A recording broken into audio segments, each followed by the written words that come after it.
The Flaming Lips. Yoshimi battles the Pink Robots on XFM 104.9. I'm Ricky Gervais. With me is Steve Merchant and Karl Pilkington.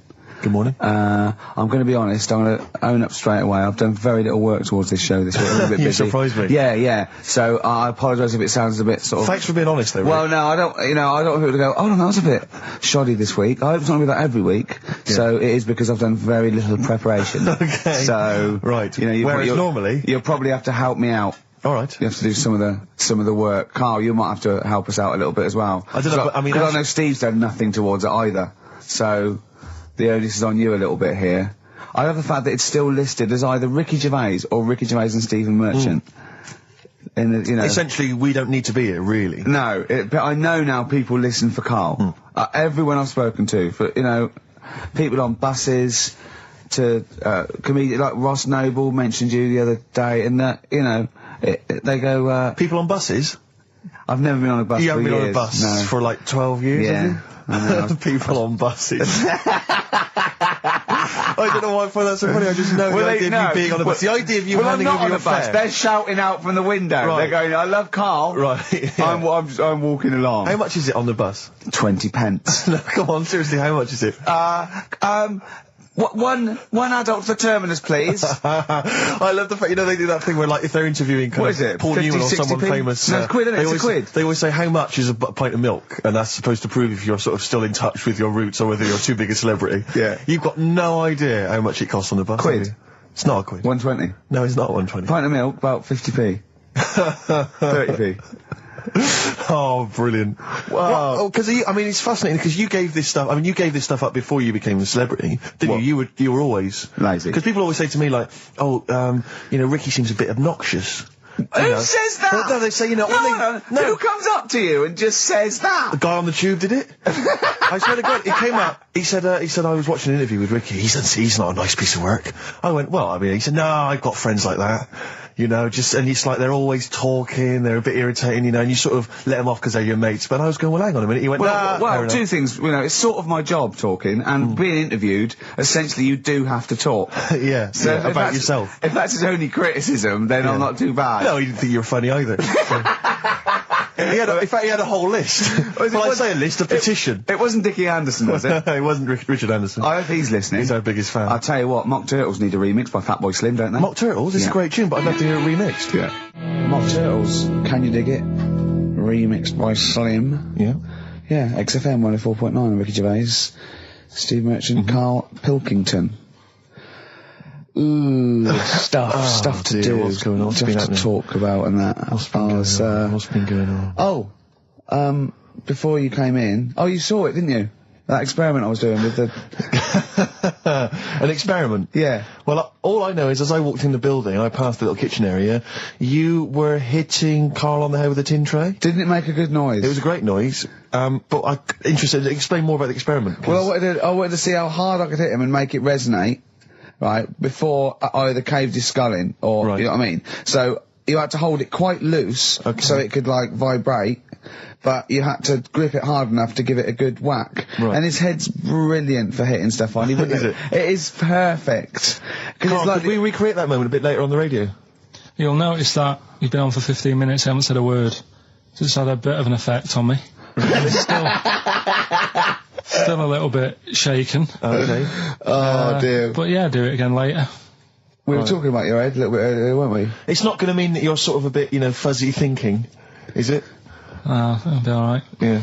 So... Okay, can we recreate that later, maybe towards the end of the show? Just hit you on the head with various objects, see which make the best sound? This is what I was talking about Time Out. I said something about in Time Out, and he went, yeah, do you read that? I went, yeah, I read it, I get it every week, yeah. He went, there's no point though, is there? He said, because it's like a telephone directory. If you want to look something up, you look it up, but you'd never sort of browse the telephone directory. And I went, that's an interesting point. He went, although I did. When I was in Scotland, I just looked up how many Macs there were, and there was 42 pages of them. How bored are you in your hotel room in Scotland to suddenly start working out how many people start with Mac? Were you sat in your room? There was nothing else that you could think of to do? I've been working. It's when we did the show from, XFM did some stuff from Edinburgh. Yeah. You were sat in your hotel room? Sat in the room, waiting to sort of go out and get some food and that. sat there. Why were you waiting to go out and get some food? Because we were all going to meet up. We're going to meet up with, with Simon. So you thought, I'm not going to switch the TV on, I'm not going to read a magazine. The telly was on, nothing was on, I wasn't impressed with anything that was on, so I'm looking around the room. I had a couple of the free shortbreads. I love the fact he remembers. Yeah. He remembers a specific biscuit he had. Yeah. That's fantastic. I had a couple of them, and then looked around, there was a Bible, and I thought, well, I know about that. Yeah. There's nothing in that I don't know. So, got the phone book up, and I immediately thought, there's a lot of Mac this and Mac that in Scotland, Macintosh, Mac Daddies.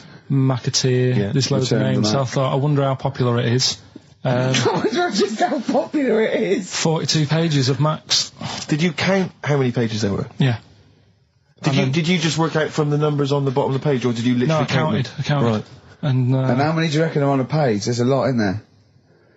If someone could tell you approximately how many names they get on one page. How long did it take you, this whole procedure?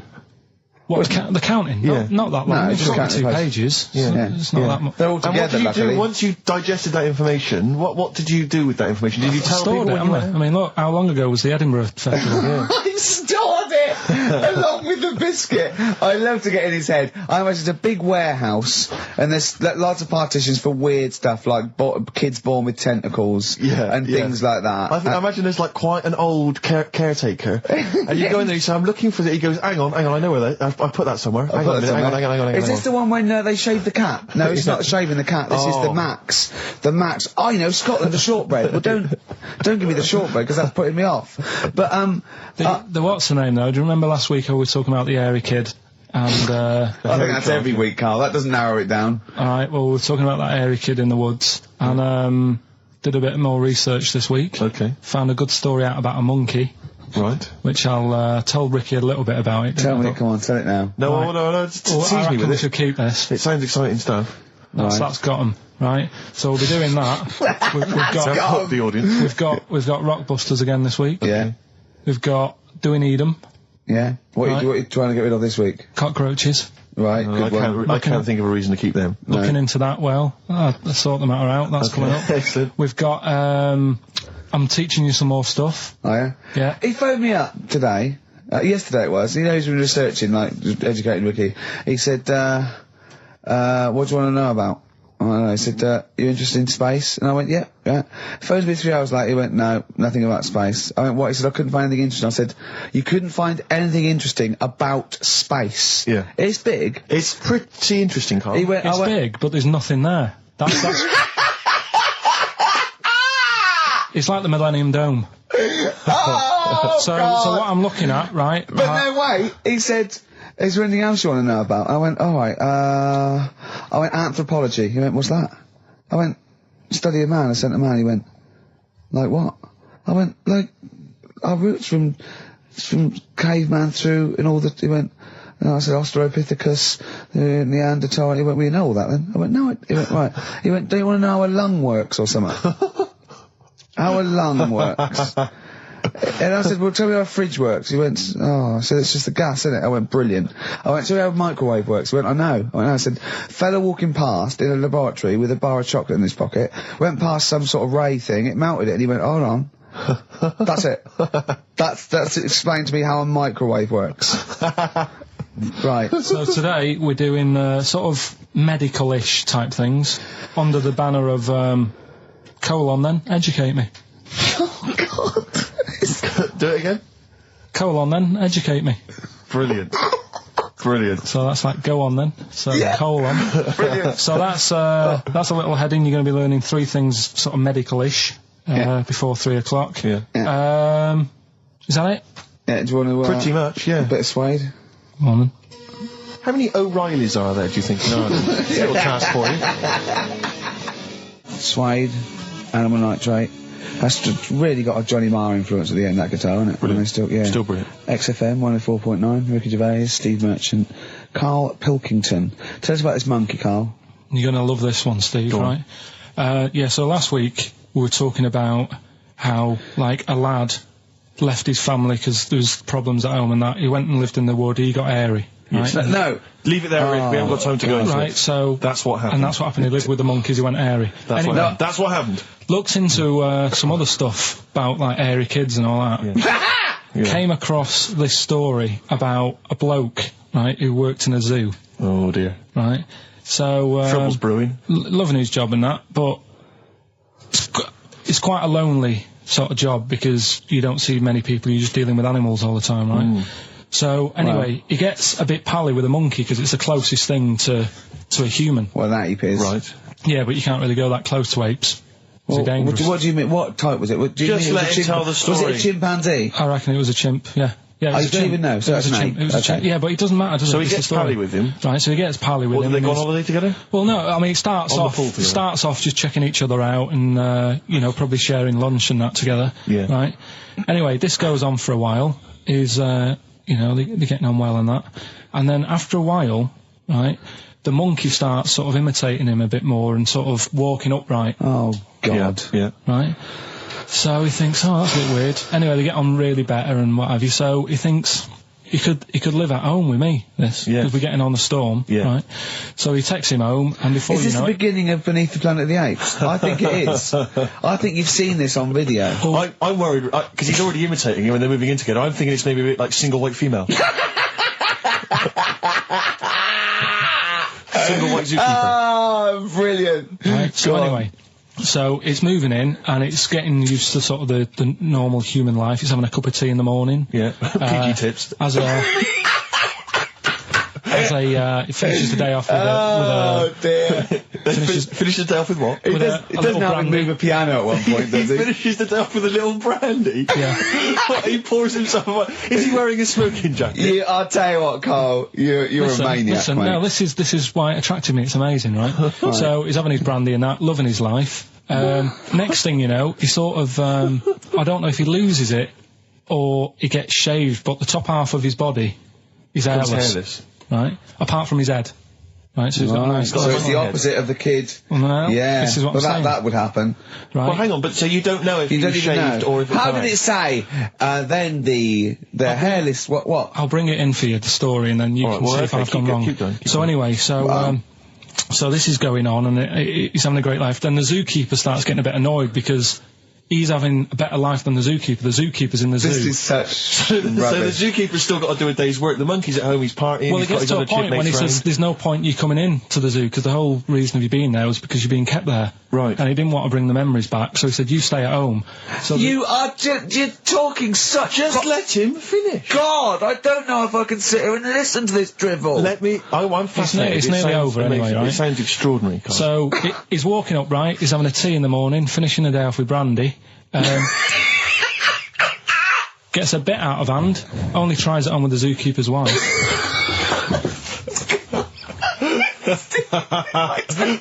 Make him go away, Steve. How does he do that? Well, because he's around humans a lot, he becomes a bit of a charmer. And, But what is it that he could do to seduce her? Pick fleas out of her? he didn't say. He's but- built. He was built. Yeah, it's well known. So what about that? Wait, what do you mean, what about it, Carl? It's obviously not true. It's obviously not true. This wasn't on the internet. This was in a book. So it's not a quick joke and just put it on a website. This is in a book. I don't understand how the I monkey... love that he becomes a charmer. He's got better taste in brandy. Exactly. And he, What was it that he was doing that seduced her? I don't know. Maybe because he was at home more than the zookeeper was. But what would he be doing, I Carl? love the fact that- He's not going to be talking with her. They're not going to be playing like Trivia Pursuit. Maybe she liked the silent type. He didn't go into that. He just said that's when the trouble started. Carl, anyway, go on. Right. Is that what Suzanne did when she brought you in? Feeder. Just the way I'm feeling. XFM 104.9. I love that. Carl, you're panicking. You've just remembered a song from your childhood, and I don't know what you're talking about. But I'm going to give out a number. Please take this number down if you can help, Carl. It's 08700 800 1234. Right. I'm not that bothered. We were talking about a track from the 60s, Yeah. Mighty Quinn, Yeah. and it was on the same compilation. My dad had a tape in the car, and the tape was always on in the stereo thing in the Yeah. car. And I used to sort of sit through all this stuff I didn't like, but knowing that coming up soon was a song about a monster with purple eyes. It wasn't monster Puff the with Magic purple Dragon. It wasn't that. A monster. There must be something else about it that give people. Do you remember a chorus or a few lines? It says something like, it was a one-eyed, it had big eyes, purple, and it eats people or something. The big-eyed purple eater. Wasn't there a song called something like that? The big-eyed purple... And it was a hit, I'm sure there was. A song which is something like the intergalactic purple eater or something like that. It's a novelty song. Rubbish. What, by the Bonzo Dog? Yeah, it's that sort of thing, yeah. I'm sure Well, if you know what Carl... Look, the telephones have gone mad! Yeah, well, we'll find out in a bit. I mean, I'm not that bothered, I'm not going to buy it. It's just that we were talking about songs and that. It'll be good to know who it was, but... Yeah. Right, Rockbusters. Okay, now how long... Where did you get the phone? What, do you want to just answer Well, that? answer the phone, so just answer the phone. See what it is. Just see if someone's... Hello? Hello, mate. Alright. Yeah, that song, I don't know if it's by, or is that what you want? That's the bit I wanted, really. What's the name of the song? Well, you know how it goes, it's like, born nights on a dawn at a bit. Yeah. Oh, yeah. Sorry, I don't think you've helped much, though. You can't remember what it's called or who it's by. Well, no, I mean, I know the tune, but that's about it. But he's done well, Steve, he's done well. He's given up his spare time to call in and sing us a song. Don't diss him. Rick, I'm concerned he's just only marginally remembering it more than Carl is. It was actually in, I think it was in the Blob, no, it was in something like the Blob, actually. I think Steve McQueen was driving away and it was running in a sequence. This is so very familiar. Thanks very much, mate. See if we can get a title off someone. And XFM. Hello, yeah, I know the name of that tune. Go on. It's the Purple-Eyed People Eater? Yeah, that sounds about right. And who's it by? Yeah, well, I'm just at work and... Who is it by? It came to my mind. Do you know who it's by?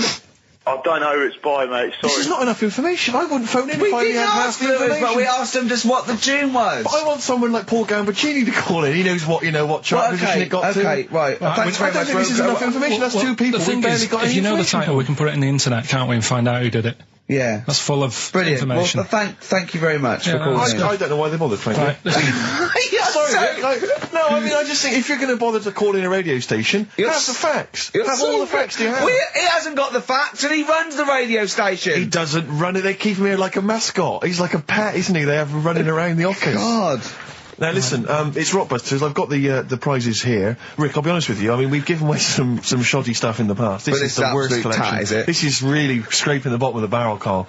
I mean, hold on, the how phones many are going more mad. of these can we give away? If you're still phoning, hang up because we're not going to bother anymore. We're really sorry about that. Maybe email us or something.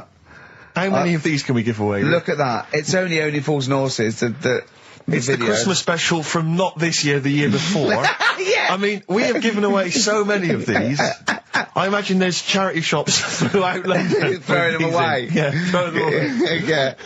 So we got that, dear. and if you didn't watch it, if you weren't one of the 20 million that watched it. Blue-eyed, fat-legged, purple-eater people, if they had a big and had a big boo. It's something like that. And once again, the best chill-out album ever.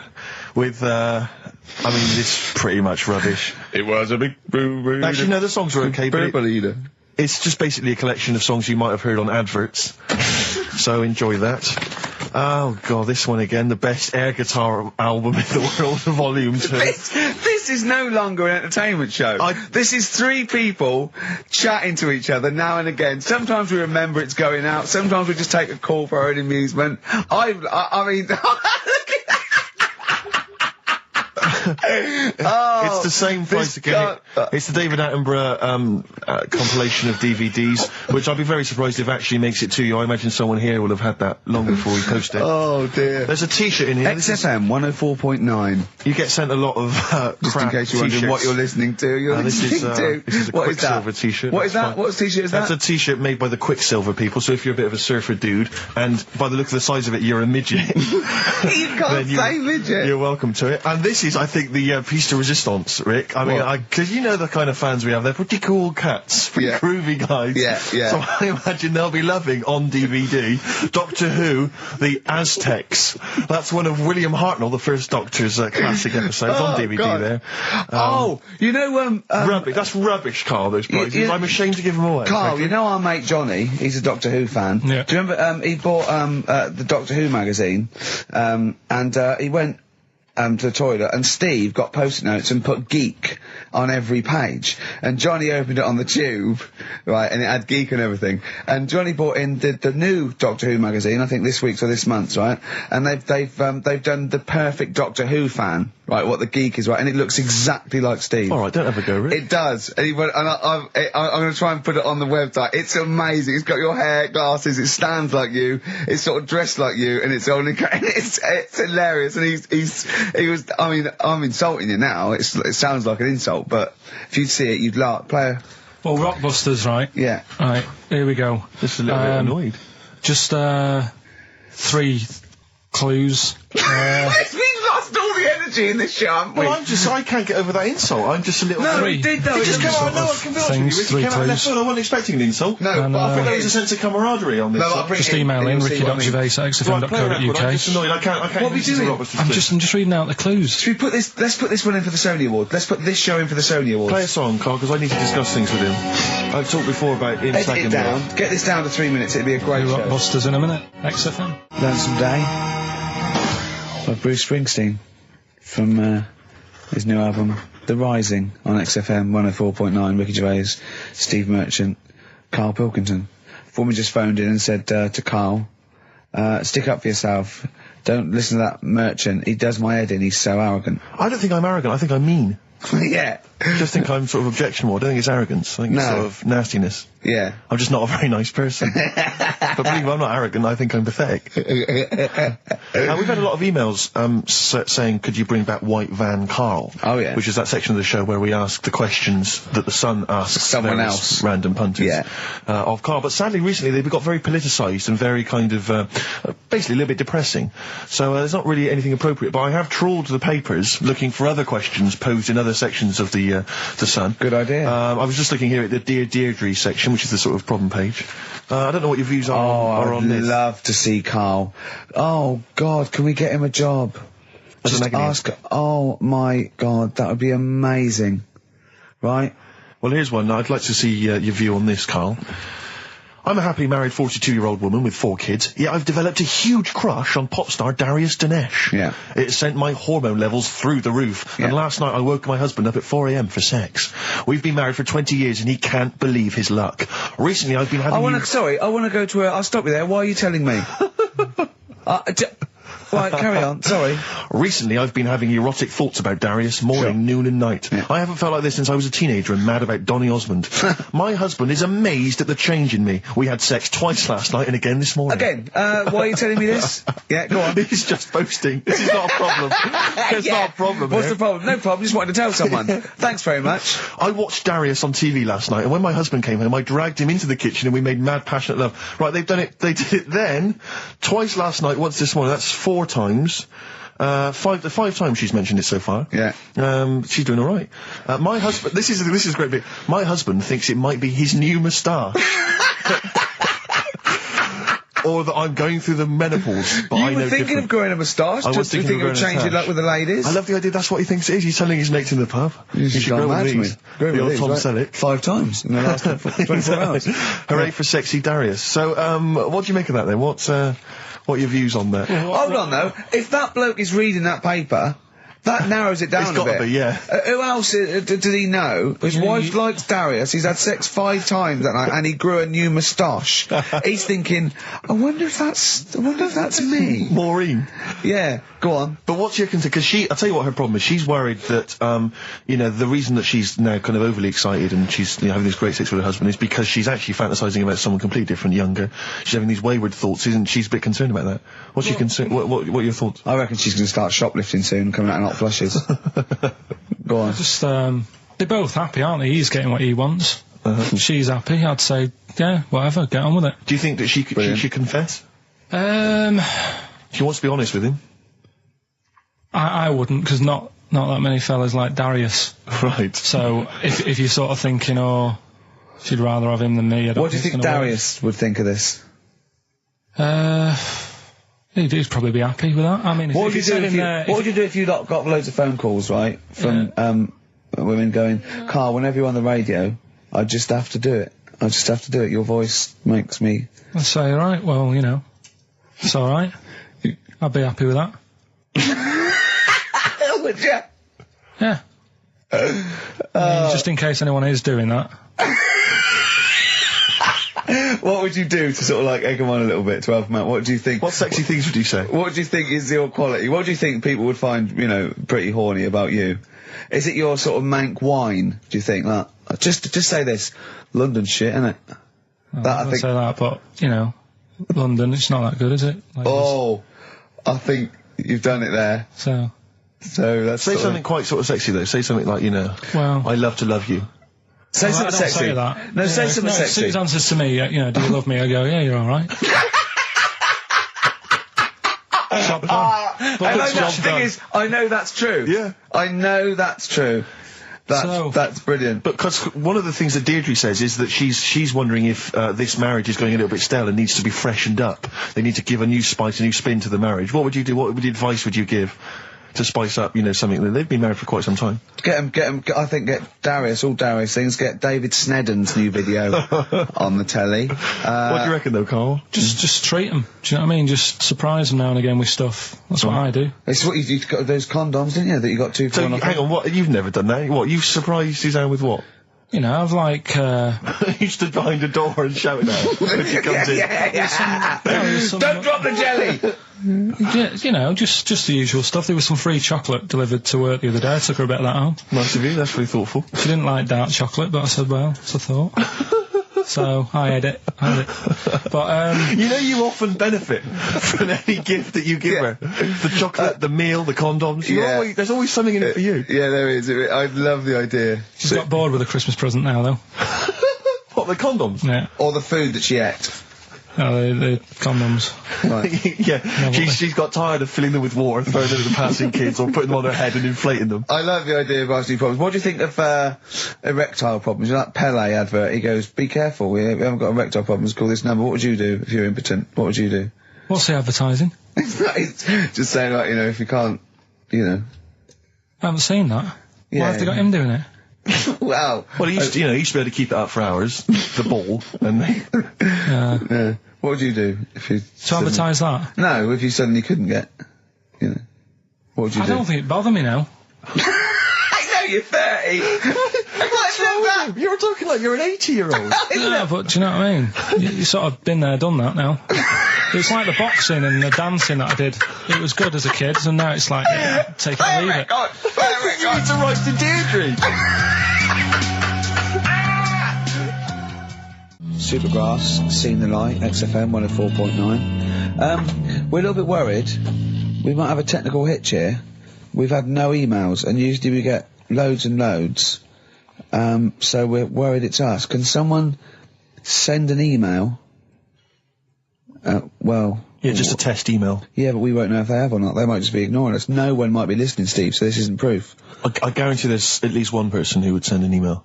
Maybe if Dickie Anderson's listening, he could do it for us. Anders! Do us a favour for all the pleasure we've given you over the last few years. Ricky.gervais@xfm.co.uk. If you haven't heard the Rockbusters, might as well give them out. Well, let's check the emails working before we do that. Yeah, otherwise it's a complete... This whole show has been a sham and a farce and a waste of time.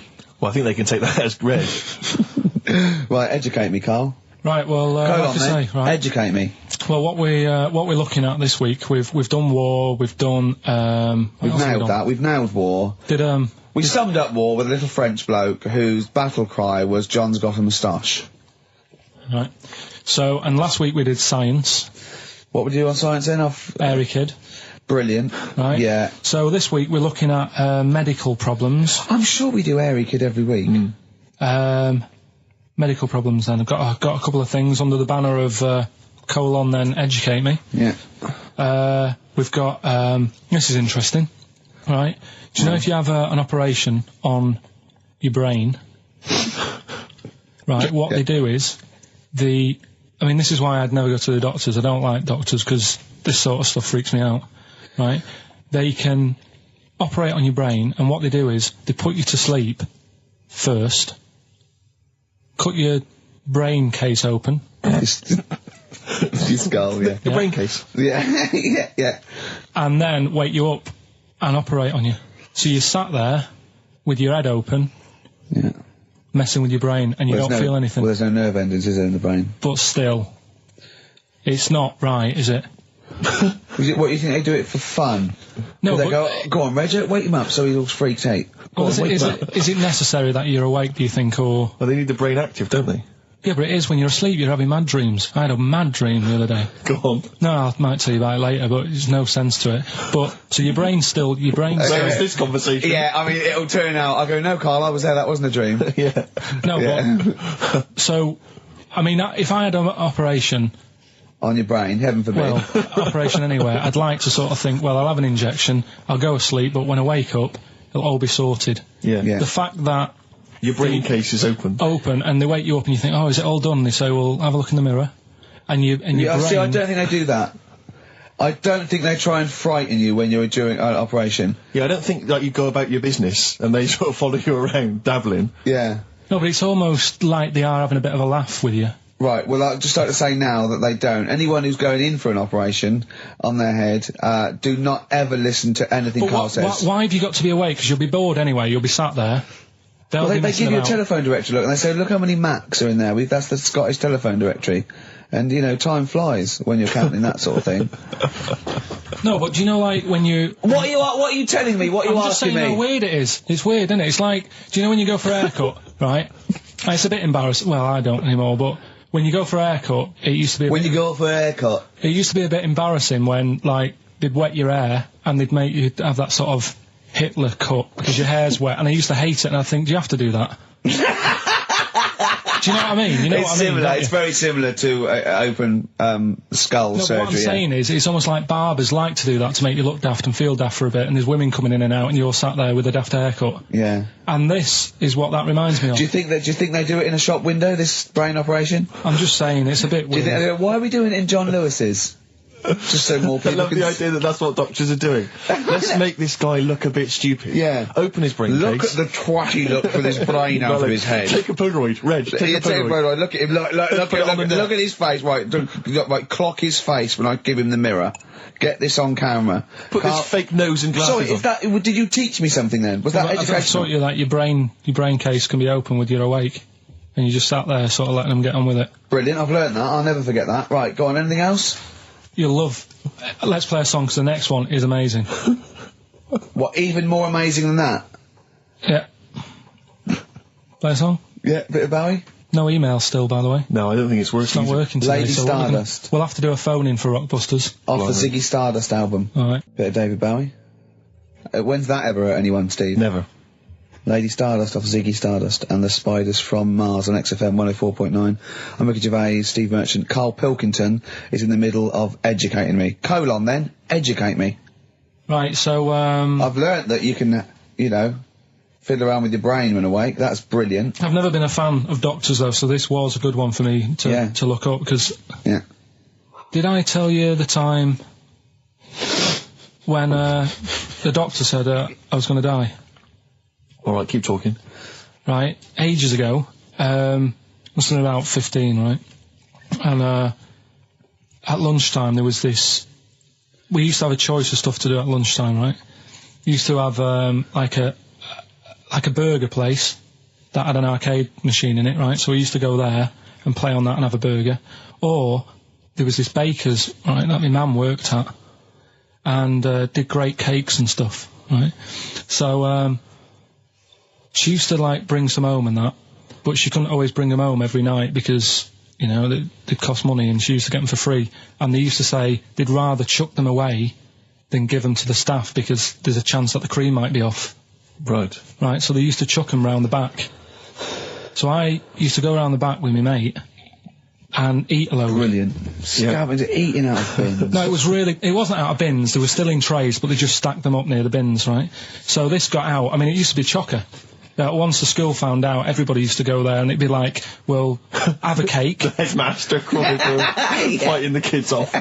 Right, so I'd have, you know, you'd just eat, I don't know, 6 jam donuts or something, and then you'd spend your dinner money on the arcade machine. Brilliant. Right? So it was a good afternoon, really, right? So you'd do that, and this one day I must have had 6 or 7 jam donuts, a few Congress tarts.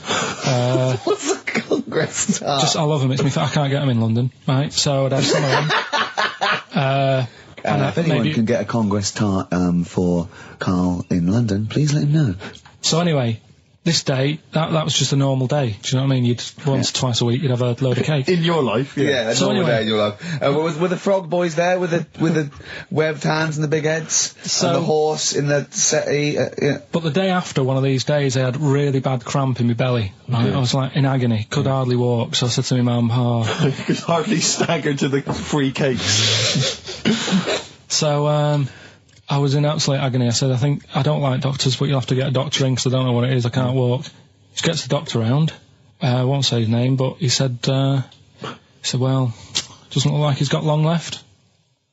Blimey. So I was a bit like, hang on a minute, I've only had a few cream donuts. Yeah. My man was panicking. Sure. He went. My dad came in from work. She said, something's really bad with Karl. I think it's serious. The doctor said he ain't got long left. So he said, what? He said that and just left. So she said, yeah. He said, I'll have to call him then. So he called him up, said, what's all this about? Karl hasn't got long left. How long's he got? So he goes, I was only messing. He's just had some bad cream. Can you believe that?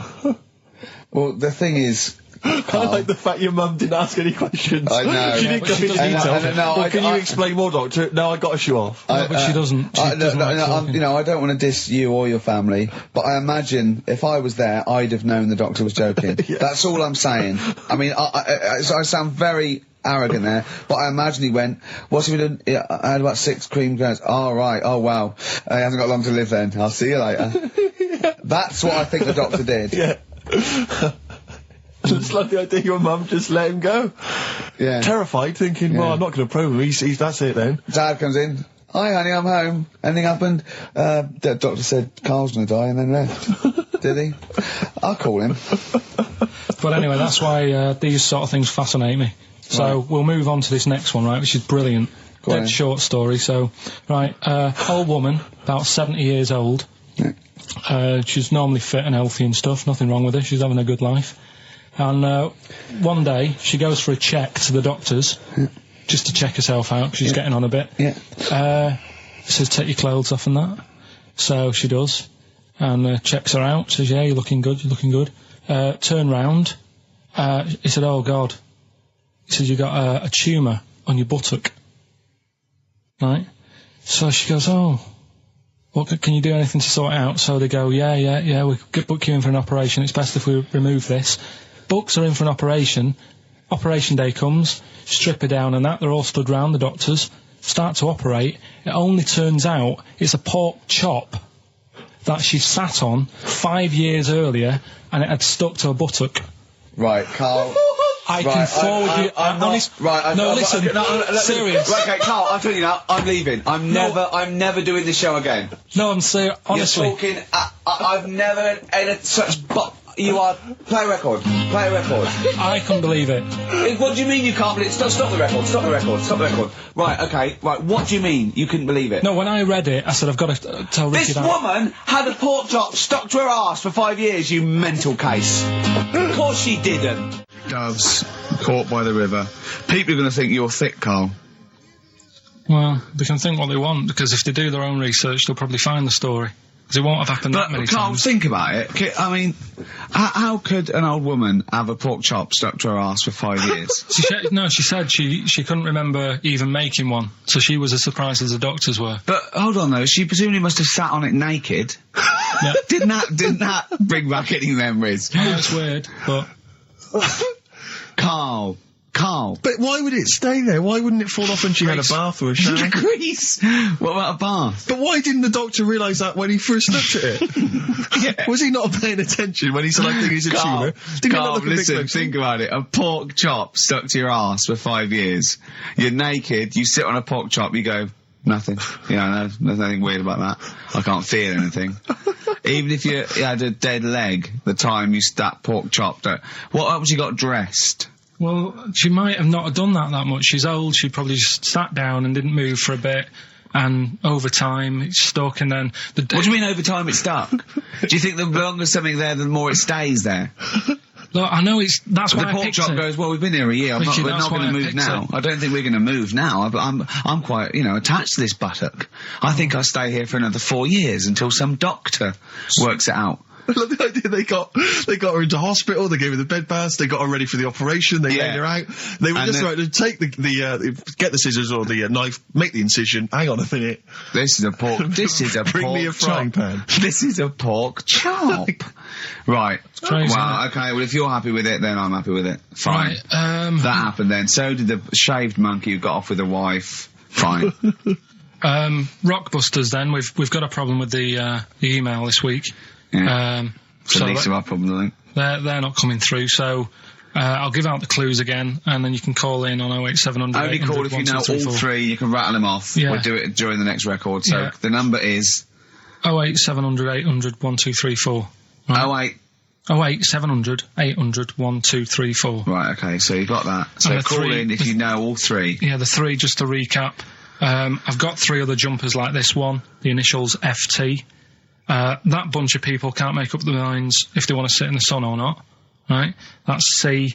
And the Jamaican fella had some aspirin. Why did he do that? Right? That's FD. So Okay. if you know them, give us a call, and it's just the first with the three Right, correct well, I answers. think they're calling now, Carl. So play a lovely record and take some phone calls, and let's get this. Do you want to play this old Lulu track? Oh yeah, don't laugh when you hear Lulu, because this is A Man Who Sold the World by David Bowie. It's a good version. Syntax, Pray, XFM 104.9, Ricky Gervais, Steve Merchant, Karl Pilkington. Right, get off. Right, what you got next? Right, well, running a bit late with this, but it's time for Do We Need 'Em? We're looking into what I'm really animals- worried about this, because everyone's getting that last clue wrong. I reckon it's so rubbish that even your mental fans can't work it out. Yeah, it's a tough one, but Give that final Rockbusters clue again. the Jamaican fella had to have some aspirin. Why is that? What were the initials? Why did he have to do it? No, FD. hold on, that's changed. Well, I mean, it doesn't matter. The Oh, story it doesn't matter. That's the point of a cryptic clue, isn't it? Oh, do. What have you got now? Right, so we're looking into animals that we get rid of. I've spoken to someone about snails. I spoke to someone about jellyfish, and that. And looking at cockroaches today. Right, now who's the expert? It's a woman called Jessica Marshall. Right. Does she know that you're going to play this on the radio? Well, I called up right in the week and said, "Can I talk to someone about Just- cockroaches?" And she was like, "Is that Carl?" She knows who you are. Yeah, Right, so she already knows maybe your angle, your approach. yeah. She was And up for it. she's an expert, she's just not just some random person. No, she works in a museum, a good museum. I said I'd give it a plug. It's the one near Knightsbridge. It's got dinosaurs and that in it. It's worth seeing. What, And this Natural is History her. Museum? Yeah. So, Not sure. He's not sure. this is what happened.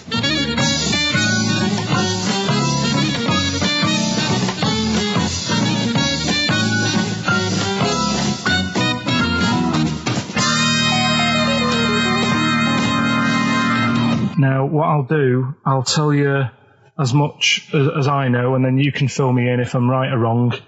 And then at the end of it, we'll get to the bottom of whether we need them or not. Okay. All right. So first of all, the first thing that I found out is that they have 18 knees. That's not exactly possible. They're insects, so they have 6 legs. Yeah. And a knee is usually the junction between femur and tibia. That's sort of classic human knees and every other animal knee. So with 6 legs, you can only have 6 knees. Could somebody sort of got mistaken for seeing one that was a bit double jointed? I think you're grasping at straws or something. All right. Well, we might have to come back to that one then. Okay. They can hold the breath for 40 minutes. Well, they don't do that because they don't breathe in the same way as us. They breathe through little spiracles, holes down the side of the body. So, no, they're not a very apt simile because the method of breathing is so different. What do you mean? Because insects have a totally different system. They don't have lungs in the way that we do, and just breathing through one part of the body. They're actually breathing through every segment of the body all of the time. So even though they've got their mouth shut, they might be able to Their mouths have slide. nothing to do with breathing, So only just feeding. so you see, maybe that's where someone's gone wrong. Someone's got hold of one and sort of taped its mouth up or something, and Thought it was- got bored after 40 minutes Again, and said, "Well, we'll call it that's a right." pretty unkind thing to do to an insect, even to a cockroach. Yeah, but it's all. Can't do that. Yeah, but No. Pretty unkind thing to do anything, even a cockroach. something else I found out. Yeah. They can live for a week without an head. Well, that's true if they don't bleed to death in the process. But the weird thing is, when I told you that they had 18 knees, you seemed a bit sort of like, don't talk ridiculous. But then we're talking about an animal that can live without an head. So there's a little bit of truth in that one, yeah? Yes. Why, when it was invented, has it got that facility? Say if someone said to humans, we could do that with humans, and, if you lose your head in some accident, it gives you a bit of time to sort of go back to your family and maybe write them a note. You won't be able to have a chat, but write them a note saying, it was my own fault, and it was nice knowing you. Well, that would be a useful facility, I agree, but cockroaches are great survivors. I mean, they've been around for over 300 million years. They're one of the most primitive insects. All right. Well, I've also, is it true that they do a lot of resting? Apparently they can sort of rest for 75% of the time. Rest? Yeah, they just sit about doing nothing. It's probably true of a vast proportion of the world's fauna. Well, I mean, maybe the 25% that they are working, they're really giving it some, so it might make up. They're probably searching out food, and they can slow down considerably. You can chill insects in the fridge, and they'll become very, very quiet. You might think they're dead. Yeah, but I'm sure, if we were sat in a fridge, we'd go a bit quiet, wouldn't we? Well, you might not know much about it, of course. Yeah, but... Not quite reading the right sources. Well, I've been using the internet. I'm sure there are many useful sources that you could find there, but some of those seem to have been a little misleading to you. So you don't agree with a lot of what I've told you there? No. So cockroaches, can we get rid of them? No.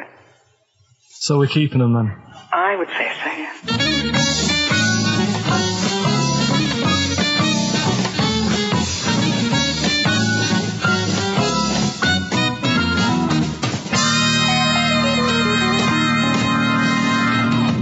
I think we should get her on more often because she sounds like she'd be a bit of an ally, really. Because she knew immediately that you were talking nonsense. She even said, I think you should be more concerned about your sources, which I've been trying to tell you for a year, right? The fact, I mean 18 knees, where did you get that from?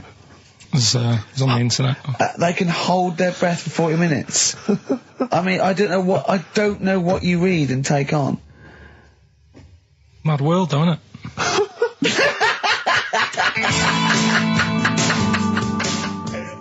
Right. The Cure, obviously. Yeah. That song. Right, Carl's been taking phone calls for these clues. Right, and so everyone's been saying the same thing for the last one. He's been going, no, and I'm worried. I'm always worried. FD. I just overheard him on a call there going, what have I been saying? Oh, no, it's FP. Dickhead. Right, give me the clues out. It's a roller. Right, tell people. We're really sorry to anyone who would have got that right. Okay, right, do the clues quickly. Tell them it'll be a rollover, so we have to do 3 new ones. Do you not write these down, You're such a... I don't write the answers down in case Ricky looks over the thing and sees the answer. Why would I cheat? I'd rather you do something right with your life.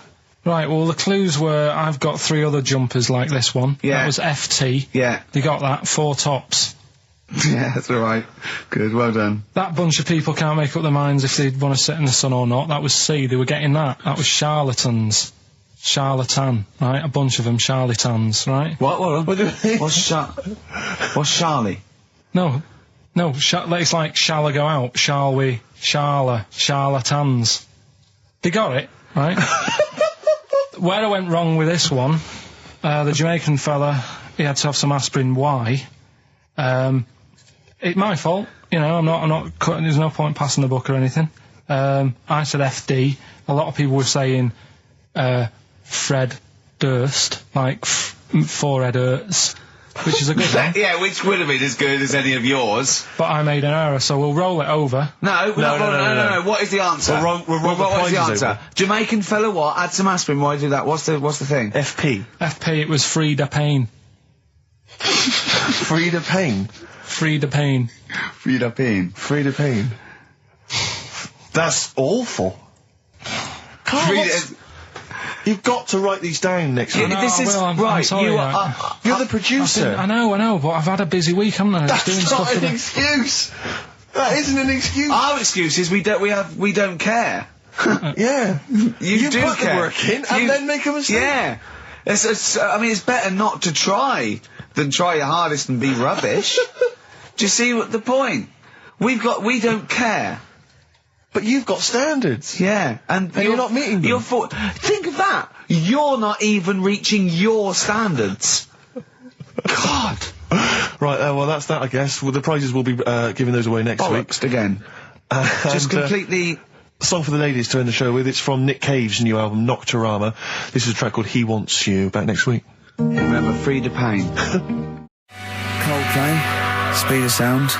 Steve, I know you like an insight to my musical taste, but that's my favourite Coldplay track of all time. I just thought I'd just throw that in. Not a fan of clocks? No, I think I've overplayed Parachutes a little bit, and so that's my favourite one. Like it. I'm afraid to say I'm a bit of a Philistine when it comes to Coldplay. That sounds the same as all the other ones. I'm sorry to say. Oh, you'll have to meet these boys one day. Yeah, and well, I'll tell them to their face. I don't care. A little bit rock and roll. I don't care. Well, I'm Ricky Gervais. That little funny little Wurzel type voice over there is Stephen Merchant, and with us our producer Karl Pilkington. All right. Whenever we say producer, of course, that is in inverted commas. Yeah. Done with the fingers. Well, he didn't have it. I wanted to play some off my iPod today to record it because they didn't have it here. It's a great track called Anthony and the Johnsons. He didn't even have the lead. He went, right, it's difficult. And he went, is it any good? I went, yeah, it's really good. He went, well, why haven't we got it here already then? Oh, that's the paradigm, is it? If XFM hasn't got it, it's no good. Four Non-Blondes doing well, is it? That's still in the cupboard, is it? Unbelievable. We're a little bit annoyed today, aren't we, actually? I'm really annoyed. Yeah. All that stuff we did last week, that Landauer sent us some sparkling wine, and we thought, right, you shamelessly plugged it. Yeah. How many times you mentioned it? I About 20 times? About 20 times. Well, the finale was hitting Karl on the head with a cork. That's on the website, by the way. Okay. RickyGervais.com. Go there and see Karl being hit in the head with a cork, right? Yeah. We said, look, send us free stuff, we'll talk about it. Nothing. The cupboard literally is nothing. empty. The cupboard is bare. No one has thought. I tell you what, there's those guys from The Office. Yeah. I mean, let's be honest, Rick. We are taste makers. We're opinion formers, you and I. Yeah. And you'd have thought if anyone was going to send us some free stuff. Yeah. You know, it makes me unbelievable. fume. And do you know what it is? It's because people, PR people and that, they've realised no one's listening. But not only are we going against all our principles and losing our dignity just for some free stuff. And integrity. Yeah. We're going against XFM policy because obviously they would have got thousands of pounds for Landauer to be mentioned last week. Come on, 20 times. No, it wouldn't. It's 40 quid, isn't it? XFM, Rick. It's 40 quid. Yeah. 40 quid for a 9-minute advert. Exactly. So advertise your quality stuff here. Yeah. Jeff's Garage. Cheaper than some other garages. Anyway, actually, if Did there we is play an advert once for a tattoo parlour? Yes! Do you remember that? I'm sure we played an advert for a tattoo parlour. What tattoo parlour can afford to advertise on a radio station? Unless it's a tin pot one like this. Oh, God! Oh, got some good music today, though, Steve. Oh, really, I hope so. I'll be the judge of that. Go on, what have you got? AC/DC. Oh. Have you got a bit of bare skin? You need colouring in? Come along to Ron's Bike Shop and Tattoo Parlour. He'll write Mum on your hand and give your Harley a tune-up while you wait. I can't believe no one wants to advertise with us. And that only costs, what, 20 quid? Yeah. And they play that I mean, endlessly. I turn down millions of pounds to do adverts because I think it's beneath me. And I thought last week I'll give it a little bit back. I'll excite all these people who want to get Nothing. All I'm thinking is, Steve, either our cachet's gone down, no one wants us anymore, right? Which is impossible, surely. I would have thought so. Or we're on a tin pot station that no one listens to. Now, Ding! Correct answer. Correct answer. Yeah. Unbelievable. I'm having to hold on the pop shield of this mic because it keeps falling off. It's embarrassing. This It's whole room is awful. embarrassing. I mean, oh, God. Well, Karl, what are your thoughts? Why have you stuck it out here? Nothing better coming in, I thought. Well, I'll tell you why, because you're always on holiday. You don't do a lot. You get paid, well, doesn't he, really? He's a moany. He doesn't try and get on at all. He doesn't deal with people. He moans about everything. And, so he's... I'm alright, I've got my own little room and that. Yeah. Like a cage. It is like a cage, isn't it? And he can shut the door. If people walk past, he goes, shut the door. He doesn't want them looking in. He's like a miserable old chimp. We noticed today how much he's simian, isn't he? It's very strange, actually. We maybe should try and get a picture on the website because Karl's arms are particularly chimp-like. It's very, very thin. Because he's got that sort of, he's got long downy hair. It's And not the like, long extended knuckles. yeah, and his totally round face that sort of the chin goes back and the dome of his cranium. I think, quite seriously, I know we sort of share about 98.5% of our genetic material with bonobos and chimpanzees, but I think he's got a little bit more. Yeah. I honestly think he's a little bit of a throwback. Just his line, they just kept to this sort of really the ugliest one in the cave and the tree, and he really didn't come out of it. I'm not saying you are, I don't think you'd, well, you are, yeah, you're chimp-like. No, it does annoy me. My hair annoys me on my body and that. Because I've got like hair on my little toes and that. Have you? Then on the legs. Would you, see your little toes, can you pick things up with them? No, it's tried. Okay. Well, that's the finale of this week's show. We're going to see if he can play a record and put the fader up From a tyre, while swinging in a tyre. Just using his hairy toes. Yeah. I've sort of got hair all the way, but then it just runs out where it should be. On the top of your head. Yeah. And is this part of the reason why you're always uncomfortable about, being nude or around naked people? Is that partly the reason, do you think, because you look so grotesque? Well, when I'm on holiday, I don't really like wandering about without a top on unless, like, it's a quiet beach or whatever. Sure. So what would you normally wear? Need. I just have like a nice sort of light, summery, sort of linen shirt, maybe, just a few top buttons open. Yeah.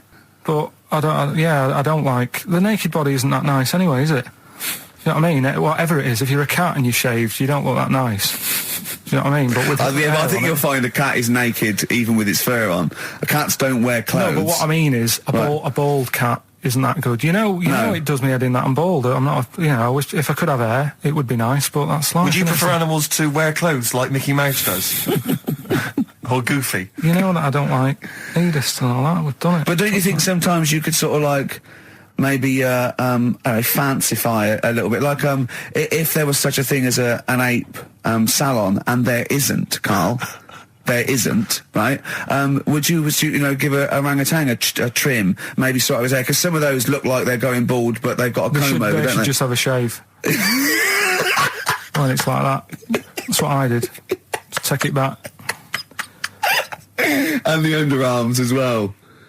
Yeah, they've really got a lot of underarm hair. Even the women ones. Really? Yeah. That's disgusting. I know. I don't know. I don't even know where they breed. I don't know how they get their laid, some of those horrible old hairy ginger orangutans. Yeah, they are particularly grim, some of those. I know, yeah. The big ones. I know. Ginger ones. Yeah. They can't be happy, can they? What is that? Where did that happen, the ginger thing? Why do people give them, like, a hard time and that? Well, you just gave them a hard time then, so why did you do it? You were just buying in, were you, to people do sort of give... I don't understand why, but ginger people get quite a bit of stick, and I've never understood it. No, it's just, I don't know why. They do, though, don't they? I don't know, it might be historical, it might have been because...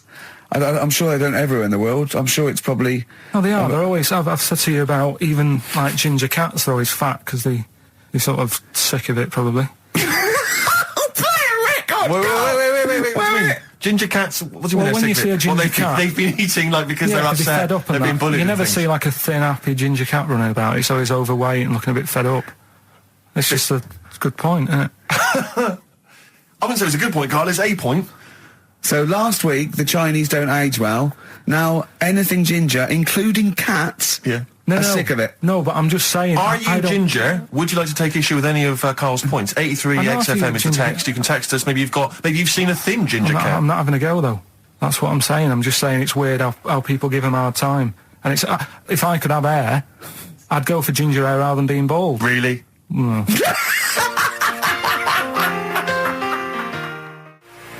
Landed from Ben Folds on XFM 104.9. Ricky Gervais, Steve Merchant, Karl Pilkington. Had a fax. Never mind champagne and freebies like that. Forget that. We're not doing that anymore. It didn't work, okay? But we are still in demand. Got a fax here, right? So a guy says, I produce a programme for the BAS scientists, right? Wintering in Antarctica. Now, what this bloke is saying is, there are scientists, right, researching in Antarctica, and they're already locked away and sort of like out of touch because they can't get to them, right? But they're soon going to be living in 24-hour darkness because through the midsummer here, it's darkness for 24 hours for like 3 months, and they're totally cut off, and he's trying to get some stuff together, and he wants us to record a message, and it said every year they choose a celebrity to do something, a message of their choice. They had Rolf Harris, David Attenborough, Jonathan Ross. This year, Ricky is the popular choice. So I'm up there with Rolf Harris, David Attenborough and Jonathan Ross in terms of the vote amongst some scientists stuck in a hut in Antarctica for 3 months. I think they just got cabin fever. So that's another poll. So that's another poll I've won. A British Antarctic scientist in a hut poll. If I was trapped in a little room with several other men for 3 months of pitch darkness, sexist. Or indeed women. Yeah. I can't imagine why I'd ever want a message from Rolf Harris.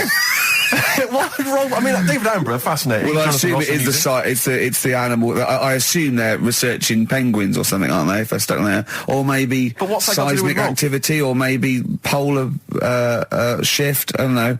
Possibly if he were researching kangaroos. Yeah. Strange He Antarctic. knows about all animals, doesn't he? You can take him a budgie with a broken wing and he'll sort it out. Or he knows a man who does. Sure. He can, he'll sort that out for you. And he'll do a picture of it. Yeah. While you wait. Yeah. So, but anyway, I thought they want a 5-minute message. We can do better than that. Let's dedicate the whole show to them, Steve. Okay, what? Dedicate the whole show to them. What, was it trouble with my diction? A little bit. I'm just thinking again, we've got to slow down because these guys are there, they're working, they're busy. They used to, speaking eloquent Yeah, English. exactly. They weren't used to talking to intelligent, educated people. Yeah. So Karl should be something of a surprise to them. I imagine they'll just flood back early and come back to study him. So this is this show is dedicated to all you I know nothing about them. I don't know how many there are. I know they're just, as I say, in a hut somewhere, presumably with a laptop, drinking hot chocolate out of steel mugs with. Just looking up porn. Well, they're not on the internet, are they? Oh, are they not? Well, no, What's there's no the point of the phone laptop? line. Well, how Well, do they charge up the laptop when it runs out? Well, they've probably got generators. They must have other stuff. They got a telly and that, haven't they? Of course they haven't. No, for DVDs and things. Well, they could probably have a DVD player that would run off a generator and stuff, so they can play. I don't know what we're giving this on CD or something, but and what are they? how can that enhance your life though? That you like 2 months has gone, you've sat there, you're chewing Kendall mint cake and just looking round at white walls, right, thinking that the Thing's going to come in any minute and put you out of your misery, right? And you go, all right, lads, it's here. What? A 5-minute message from Ricky Gervais. Yeah. Who? The fella from The Office? Oh, yeah. Go on. I mean, so Yeah. I don't know how I can enhance. I mean, I go mental. One of them's going, I voted for Ricky Martin. What? Yeah. But I don't understand what they're researching. You say penguins, but that's just a Well, I'm hypothesis. assuming that because it's Antarctica, where the penguins live. Is there anything else there? What else is going on? There's There's a lot of presumably climate differences and... Well, yeah, because it's atmosphere a changes and land so on. mass, isn't it? Arctic's just on ice, and Antarctica is actually a continent. It's a land mass, so there's stuff there. But presumably not in the winter. I imagine it's like 10 foot of snow, and really not a lot happening. Sure. I don't know what they're researching. It could be astronomy, as I say. It could be some sort of seismic thing. It could be just testing polar melting. It could be penguins. I have no idea. I haven't got the information. I don't think they want us to go into what they're doing. I suppose they already know, yeah. They probably want to know what's happening in the world well, we've got the man here. That's an interminable 5 minutes for them. We've already wasted that 5 minutes. They're going to put it on excited to hear from you, and they've just got 5 minutes of us Hold discussing on, what though. they might be doing. What I'm worried about is this bit. Well, for these 10 people there, we've just annoyed the 200 listeners we've got. Because they're thinking, what's in this for me? Well, we'll have fun along the way, and what I think we're doing, they've been stuck there, as I say, they're out of touch, they don't know what's happening, so Karl Pilkington is the man. We're going to have a break, we'll have a song, maybe some ad breaks, and then Karl is going to let these scientists who are stuck away in the darkness know what's been happening for the last couple of weeks. Is that all right, Karl? Well, I don't really follow the news, so they probably play know a more. record, I was play a going to ask them record. what's been going on.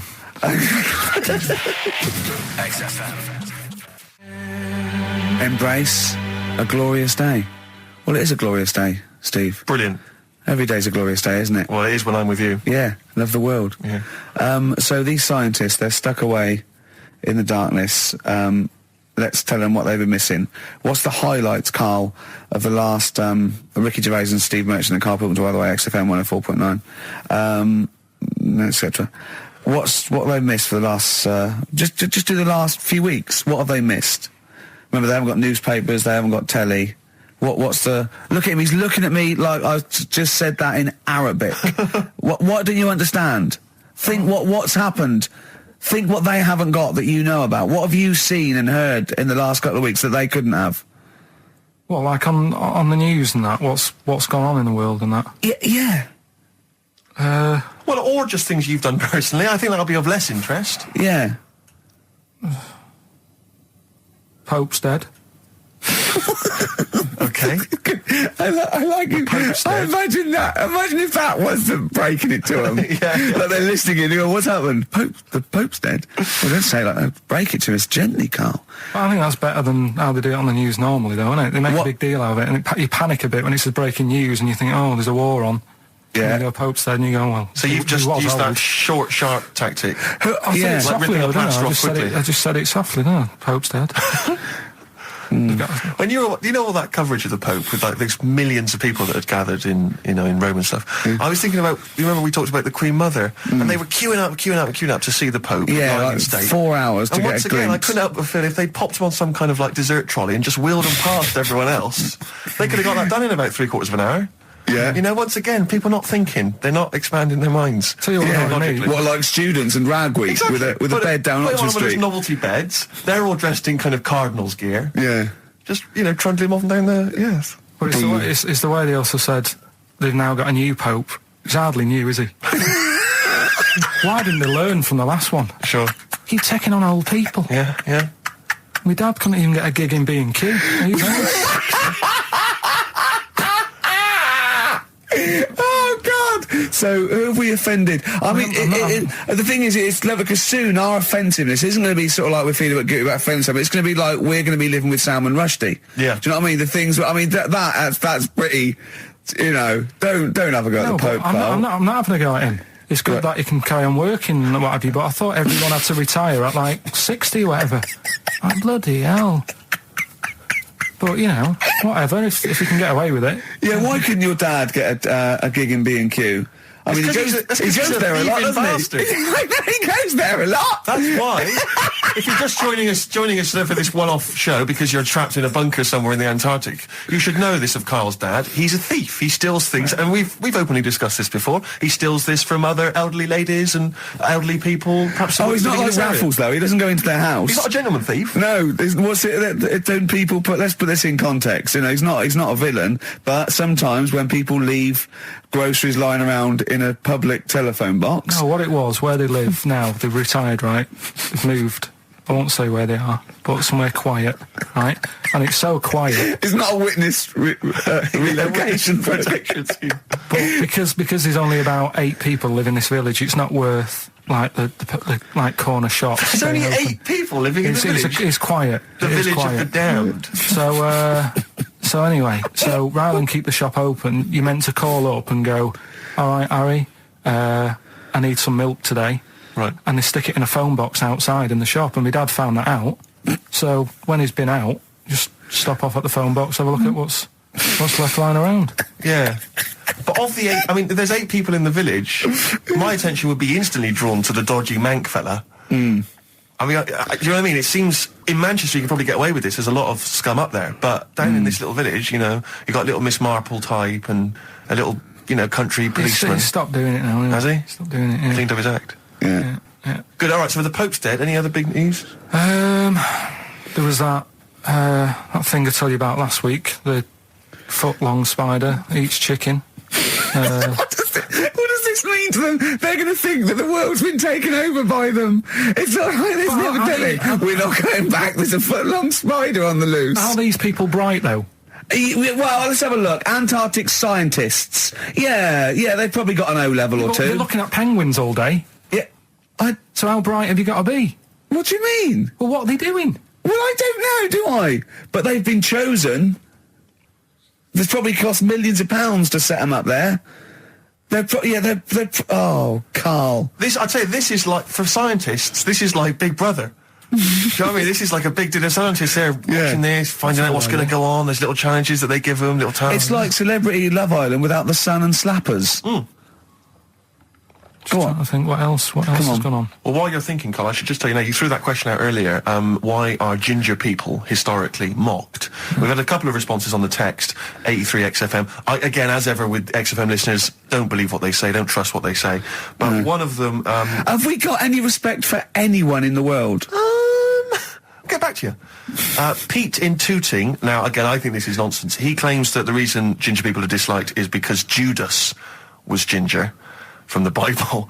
I don't know where he's come up with this idea. No, I've heard that. But I mean, are there a great many people from, the Middle East who are ginger? Well, that's probably why he stood out. Sure. And he was probably fed up, and he thought, I'll get him back. Yeah. Maybe... Unless he had his hair dyed ginger when he was on the witness protection scheme. What did which he presumably do? he had to go into after all came out in the book. What did he do? What did he do? He stitched him up, didn't he, to the Romans, didn't he, Judas? Did he do it for 40 pieces of silver or something? I'm not big on the Bible, but apparently... Incidentally, if you'd like us to stitch up any kind of messiahs for 40 pieces of silver, just get in touch, 83XFM. We're willing to do that for you as well. So that's one explanation. There's another one here, which is, again, I don't believe this for a moment. It says here, ginger people get a lot of stick because in Elizabethan times, people with ginger hair were told that their mother had slept with the devil.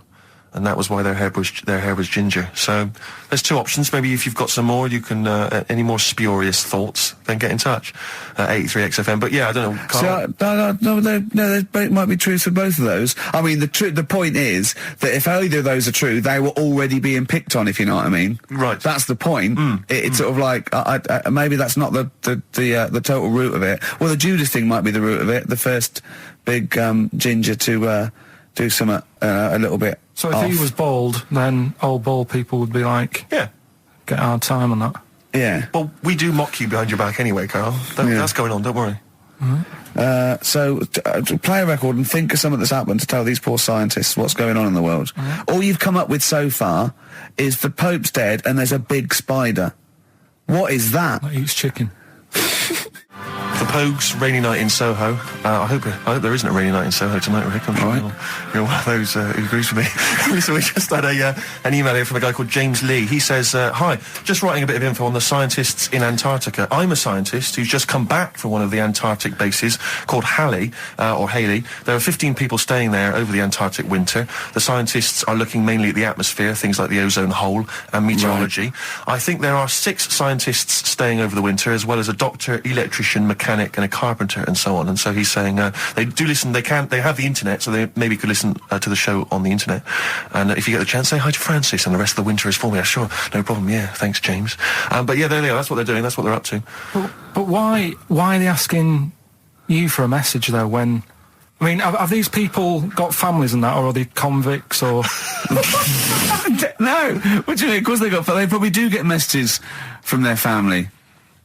Well, why are you doing one for one?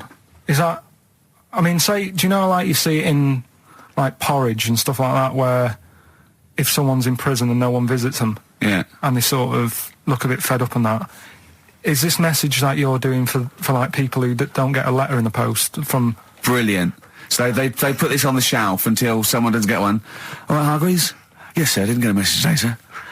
Yeah, I've got a message, Hargreaves. I've what, sir? Hargreaves, you have got a message. Really, sir? From Ricky Gervais. Really, sir? And then they give it...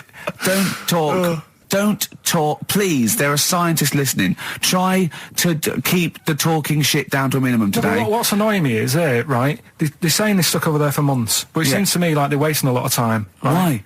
Well, you're saying they probably watch DVDs. They're saying they've got internet access. Yeah. Yeah?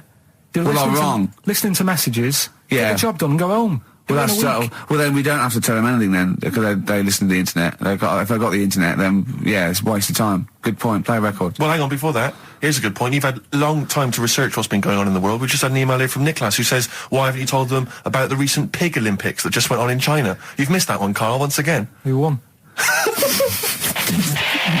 XFM. First of the gang to die, Morrissey, XFM 104.9. I'm Ricky Gervais, with me Steve Merchant and Karl Pilkington. Well, Karl, you failed miserably. The scientists stuck away. Right, one more chance. What's happened in the last couple of weeks? Just one more chance to... What have you seen in the last couple of weeks?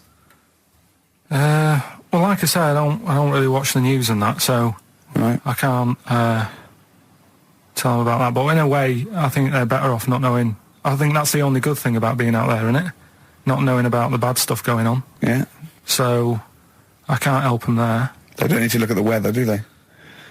No, don't enough. No. But tell you about the Pope and that. Yeah, you've pretty extensive. What about the EU Constitution and the no votes?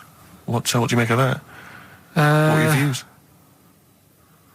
What's the problem there? Oh, this isn't No, but it's better this isn't not knowing. broadcasting, It's though, better is not it? This is knowing. nothing. Come up with something. Well, the fat baby then, the fat baby that they found that was on the telly. Right. Well, what was that? It's just a little fat baby. That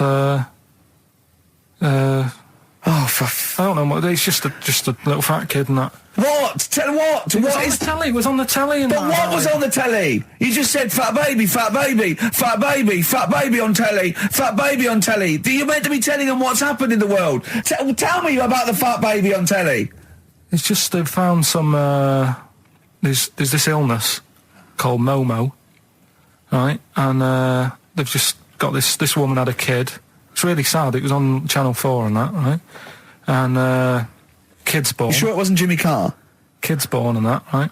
Momo? It's called Momo. Isn't that yeah. that Black Music Award?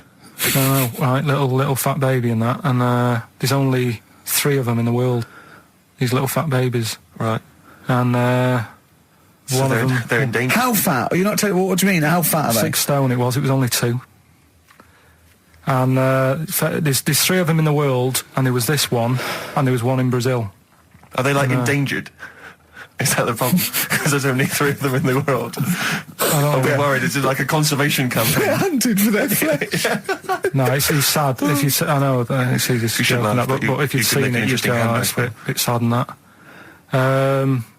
Well, I haven't seen it, and I know nothing about it. Well, I've told you, there's 3 of them in the world. Okay, what else was on telly?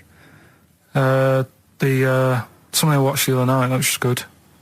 Again, you know how I learn stuff from the telly. I don't watch the news. Yeah, well, you don't learn stuff from the telly. Yeah, I'll tell you what, though. You told us there's a fat baby in the world. Forget about them. There's a spider eats chickens, and there was a fat kid. Forget them in Iceland, right? Yeah. We'll give them Rockbusters later to do, right? Iceland! But what's the name? I'll tell you what is interesting, Steve. I didn't know that much about it. Autism. Okay. Oh, good. With some more entertaining stuff on XFM 104.9. No. Just to cheer up people. Go on, then. What? Come on.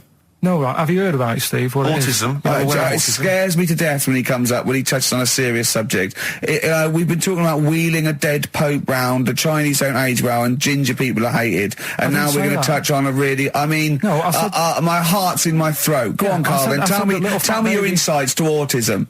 Right, well, there was this, again, Channel 4, coming up with some good stuff at the moment, right? It might have been Channel 5. But what's the name? It was It's the attention span I like. these people who, they've got like this autism thing going on. Yeah. And they sort of take in a lot of information. They get sort of they get so into it that they know everything about that subject and what have you, right? And there was this lad who, he knew everything, right, about EastEnders. Right. He sort of, the cameraman was saying to him, so, you know, why EastEnders and that? And he said, I don't know, I just like it. And he said, I remember when I first watched it was a Thursday, it was 5 to 8, Pauline Fowler walked in, she had a pink jumper on, she said, all right, love. And he remembers everything from that moment on. Yeah. Right, and everything, which is great, but then the way the programme was making out, it was almost like they were saying it's a disability. Right. When in a way, it's more like a superpower. Sure. Like Rain Man. But if you can take It's it, Rain Man. No, I'm he not. has special autistic powers. Oh, God, we must send for Rain Man. I don't know what to do. So I you don't know mean what to so do. he would be a But great there's contestant other on Mastermind, things. sort of autistic Sorry. Mastermind, he'd Well, be what I'm saying dynamite. is, don't be watching EastEnders though. Sort of, why didn't they give him an encyclopedia and say, get into that? Sure. That'll be useful. Yeah. Keep him away from EastEnders. Wasting his time there. But I don't think it is a disability. No. Yeah, there are other things, and they're not. It's also autism is a matter of degrees, from what I know. And I'm sorry to have to do this, but I feel that I have to at least be the voice of reason, as ill-educated as I am on the subject. But I think there's degrees of autism. I think some are higher performance than others. There's other issues with it. It's not they're just got good memories. They don't go around doing tricks for people because they can remember stuff. There are other issues with it. Do you know what I mean? Right, well, I mean, they seemed a bit... But you watched the programme, what did you learn? That he knows when Pauline Fowler came in? Yeah, I mean, there was other bits where they couldn't control their emotions and stuff. Oh, that other little bit, yeah. But the main bit of it was he can soak up information and stuff, and I'm just saying, it didn't seem really bad. Do you know what I mean? There's disabilities where people say that's a bad disability. It's like how people say about... This is brilliant. This is just like this is amazing to be in a room with this man. It's incredible. You just wind him up and listen to what comes out. And I'm going to sit back now. I'm not going to defend you or explain anything. Just go on and tell me about the other disabilities that are worse. What I mean is how people can sometimes easily get mixed up. How people are scared of like a cyclop. When at the end of the day, he's got a disability. A bloke with Who's scared of a cyclop? No, it's apart just from like Jason and his Argonauts. Where's this cyclop that you're scared of? No, I'm just saying in history and in books and that. No, not in history. History happened. Yeah. What are you thinking of? You're mixing history with Greek mythology and Roman mythology and every other type of mythology. What do you mean there wasn't really a giant cyclop that went round picking up ships and throwing them around? That's not history, Carl. Do you think Batman's history? No, but it was ages ago, wasn't it, when we were sort of forming... No, I'm not saying it didn't happen ages ago. I'm saying it didn't happen. Well, it might have done. I mean, what's so ridiculous about a fellow with one eye? In the middle of his head, and he's big and scary and lives in a cave. Why is he scary? Because what if he had 8 eyes, I'd be scared of him. At the end of the day, he's got a disability... we'll talk about it in a bit. Bobby Womack, across 110th Street on XFM 104.9. I'm Ricky Gervais, with me Stephen Merchant, and over there, Karl Pilkington. Can I just remind people that... A man so stupid, it isn't actually offensive. I just want to put that out there. Yeah. Okay, good. No, just wanted to remind people that they can get in touch on the text, 83XFM. You'll need that text number shortly, because we're going to be playing Rockbusters very soon. Gav has texted in, and he says quite simply, "What's happened to the webcam? All I can see is a bald monkey." Well... You're absolutely right. We'll try and get that sorted out for you. But we're rockbustering now. Should we do it now? Say it up now. Okay, great. Yeah. Well, you should just remind people, Rick, particularly if they're trapped in Antarctica for the next 3 months, what this game is. Well, this is Blockbusters, just totally ripped off, and the clues are bands and artists. Carl says they're cryptic clues. They're not cryptic clues. They're more like, what word am I thinking of? They're tenuous. Some of them don't work at all. So it's really, are you in tune with a shaved monkey? I mean, it's nearly embarrassing to get the clue. I pride myself on that I don't really get them. And I'm sort of proud of that, because you shouldn't. Yeah. But anyway, I think I've given it a big sell. Yeah. Now, you do win Tat today, but the big prize is going forward to be in the draw in 5 weeks' time, when there's a signed Homer that I got Matt Groening to draw. If you go to rickygervais.com, you can see him drawing it. It's an original. Well, if they want to see it, they can go to xfm.co.uk/Ricky, and it's actually... Just click on it, you can have a look at it. Oh, you can see all the pictures there, can't you? There's also a signed Nigel Tufnell poster, and us three as Flanimals. But there's a little actually video clip as on rickygervais.com. You can actually see Matt Groening drawing it. Well, those prizes are the ones, the big prizes you can win in 5 weeks' time if you get to the grand final. In the meantime, it's the usual selection of mediocre gifts which will be given away. That we found in a drawer that people have sent us to give away. First up, we've got I think most people agree, the mediocre John Travolta film Ladder 49, which I think barely made it into cinemas over here.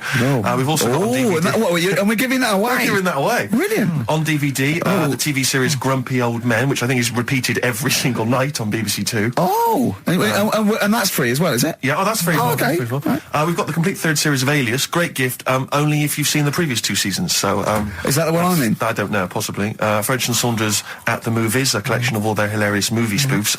Again, on television, I think every Friday. And the TV series Operation Good Guys. Fine series, but you could see that on UK Gold most nights. So once again, an excellent selection. But if you win all those and take them straight down to Record and Tape Exchange, you will be able to get 2 albums that you actually like. That's exactly right. So, People send us them, so they sort of get bigged up on the radio, so that's done. We don't need to, worry about that. Angry. So, anyway then, three clues. Well, hang on, let's play the jingle. No, I haven't got one. You not got a jingle for Rockbusters? No. Well, do one quickly now. Okay. Rockbusters. Brilliant. All right, so we got 3 of them. Cryptic clue and the initials. The band. It could be a band or an artist. We've done all that, haven't we? Yeah. All right, first one. The fella let his wife know how he got the bruise on his leg. Right? Give us that again. The fella let his wife know how he got the bruise on the leg. He got a little bruise. Yeah, it's all, imagine that in the Times crossword. You read it again, it's slightly different. Every time I look back at this crossword, it's slightly different. All the words change. It can't be cryptic. The initials there, CL. Right? CL. Fella got a bruise on his leg. He let his wife know how he got it. What's going on? Right, second one. All the muttering. And what's the next cryptic one. clue? Second one. That Potter lad had a lot of bottle doing all that stuff with the wizards and that, right? He had a lot of bottle playing with the wizards and that. What's all that about? Right? I love it! He always says, what's all that about? TB there, band or artist, the initials TB, that Potter lad. He's got a lot of bottle doing all that stuff with the wizards. Right?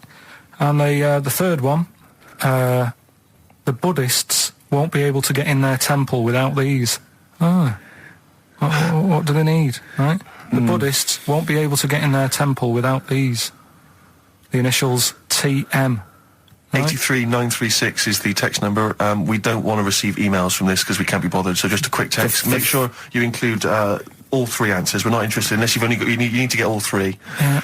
But the winner may only get 2, but it's the first one with the most right answers. Yeah. And if that wins all those DVDs. Alias is a box set, to be fair. That's pretty good prize, that one. Oh, you could probably get two CDs when you take that down to Record Tape Exchange. Just and for that you alone. don't need to see the first 2 seasons because you won't know what's happening anyway. Oh, okay, fine. I'm excited to think that there's some people now in Antarctica just scrabbling around to get a pen, just trying to figure them out. You know, they'll probably stew on that for the next, I don't know, 2 months. XFM. Forward Inc. Gorillas on XFM 104.9 on Ricky Gervais with me, Steve Merchant and Karl Pilkington. Karl, okay, we've got to sort this out. We didn't meet again this week, and this is a shoddy show. I thought we had a sort of framework for it, but do you know what I mean? No, I thought it'd be, Karl could sort of tell him what was going on. He doesn't know anything except watching telly, late night telly on strange channels. Like he gets all his information about the news on Anna Nova, and I mean. I even tried to help because Monkey News last week was awful. It wasn't Monkey News. It wasn't Monkey News. It was I can't remember it. I've been away on holiday. Brilliant. Yeah, and Monkey News stops. I phoned him up. There was a front cover of the I think it was the Telegraph one day this week, and it was an ironic story. It was a fluff piece, but it was a funny story. It was about a monkey in a zoo that had a ruck with its father because it's adolescent. It was like the equivalent of like 16 to 18, and it had a fight with its father, and it escaped. It ran away, and it was like, an interesting story. Yeah. I phoned Karl up and said, "This is Monkey News. A monkey has escaped from its cage after an argument with its father." And he said, "What was the argument about?" I mean, he thinks like Homer Simpson. Yeah. Amazing. What was the argument about? Like the zookeepers are going, oh no, he's brought up his untidy room again. The father, look, he's caught him smoking again. I mean, what do you mean, what was the argument about? They have fights. They have fights and then it ran away. His dad wanted him to go to college, but he just wants to quit and get a job. Yeah, and he fancied a monkey in the other cage, and the father was saying, she's not good enough for you. No. Oh. So what we've got was some it Monkey about? News today? Yeah, I got a little bit of Monkey News. You got a little bit of Monkey News, right? You've redeemed yourself then this week. We've got some stuff there and that. What else has been going on? What are we going to talk about now? Sort of head's gone now. Your head's we've got gone. Monkey News. Yeah. And, Why is your brain? Why is it? It seems like since we've come back on air, you have become dimmer.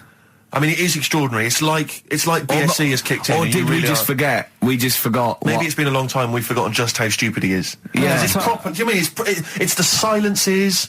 You know, Yeah. he forgets we're on the radio. There's just I know, dead air. it's unbelievable, and it's our name on this. know. They put up, but as I said before, you know, he is that's no offence. He's not a bright lad or educated or anything like that. But some things he says does border on the retarded. Oh, yeah, I get- I don't- I've been trying to take in too much information though. That's the problem recently. Well, I said to you last week, I've been like reading more books and what have you, and trying to take in too much. But the problem is, like even watching telly and that now, Suzanne said to me, you know, stop doing that. Stop watching telly late at night and going to bed, because it's making your brain too active. And I'm sort of Heaven forbid. And you know, I'm trying to get to sleep and I can't. And then when I wake up, she had a go at me the other day, right? Because it was the night after watching The Fat Baby, right? Woke up in the morning and she had a go at me because as soon as I woke up, I said it was something like, "How can you freeze time?"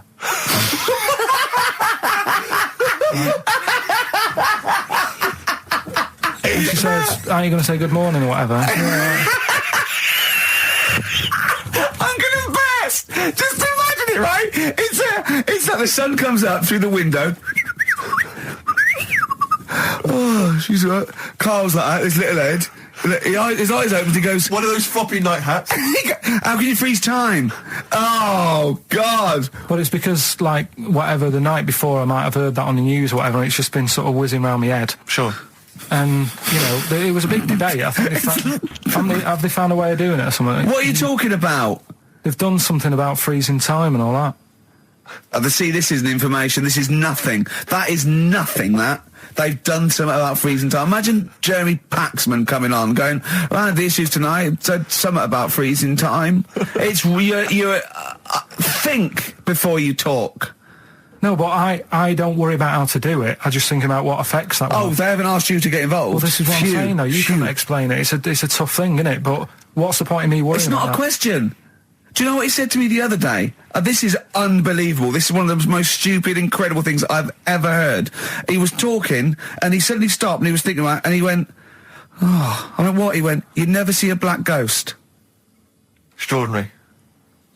True, though, isn't it?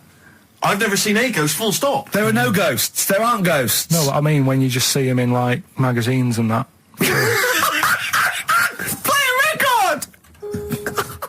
Anthony and the Johnsons. Isn't that beautiful? Interesting. Hope There's Someone on XFM 104.9. I'm Ricky Gervais with me, Steve Merchant, and Karl Pilkington. Well, Karl, more revelation. We were talking about it last week, but Karl brought it up again just now. Didn't want to go to the doctors, didn't want to have a full sort of body checkup that may save his life, because he saw on the website they do a test where they have to insert a finger in his arse. Oh, don't tell me about it. Why? Don't put it on the website. Just we look at your heart. Yeah. We check your blood pressure out. Yeah. And then they could just do it quickly. Could just sort of say, right. How do they do it quickly? No, but what I'm saying is it's worse, isn't it? Going in there knowing that, I mean, they've got it on the website. So you're on the journey on the bus thinking, in about 20 minutes I'm going to have a finger up my arm. But they're doctors. Yeah, but just They're not doing it for a laugh. They're not filming it with a two-way screen. They're not putting on boxing gloves so it hurts more. They're up. Oh, his prostate's all right. Out again. Out again. I'm just saying in the day, the sort of... Do you think they're in the pub going, "Here he comes"? It's Pilkington. I had my finger up his arse today.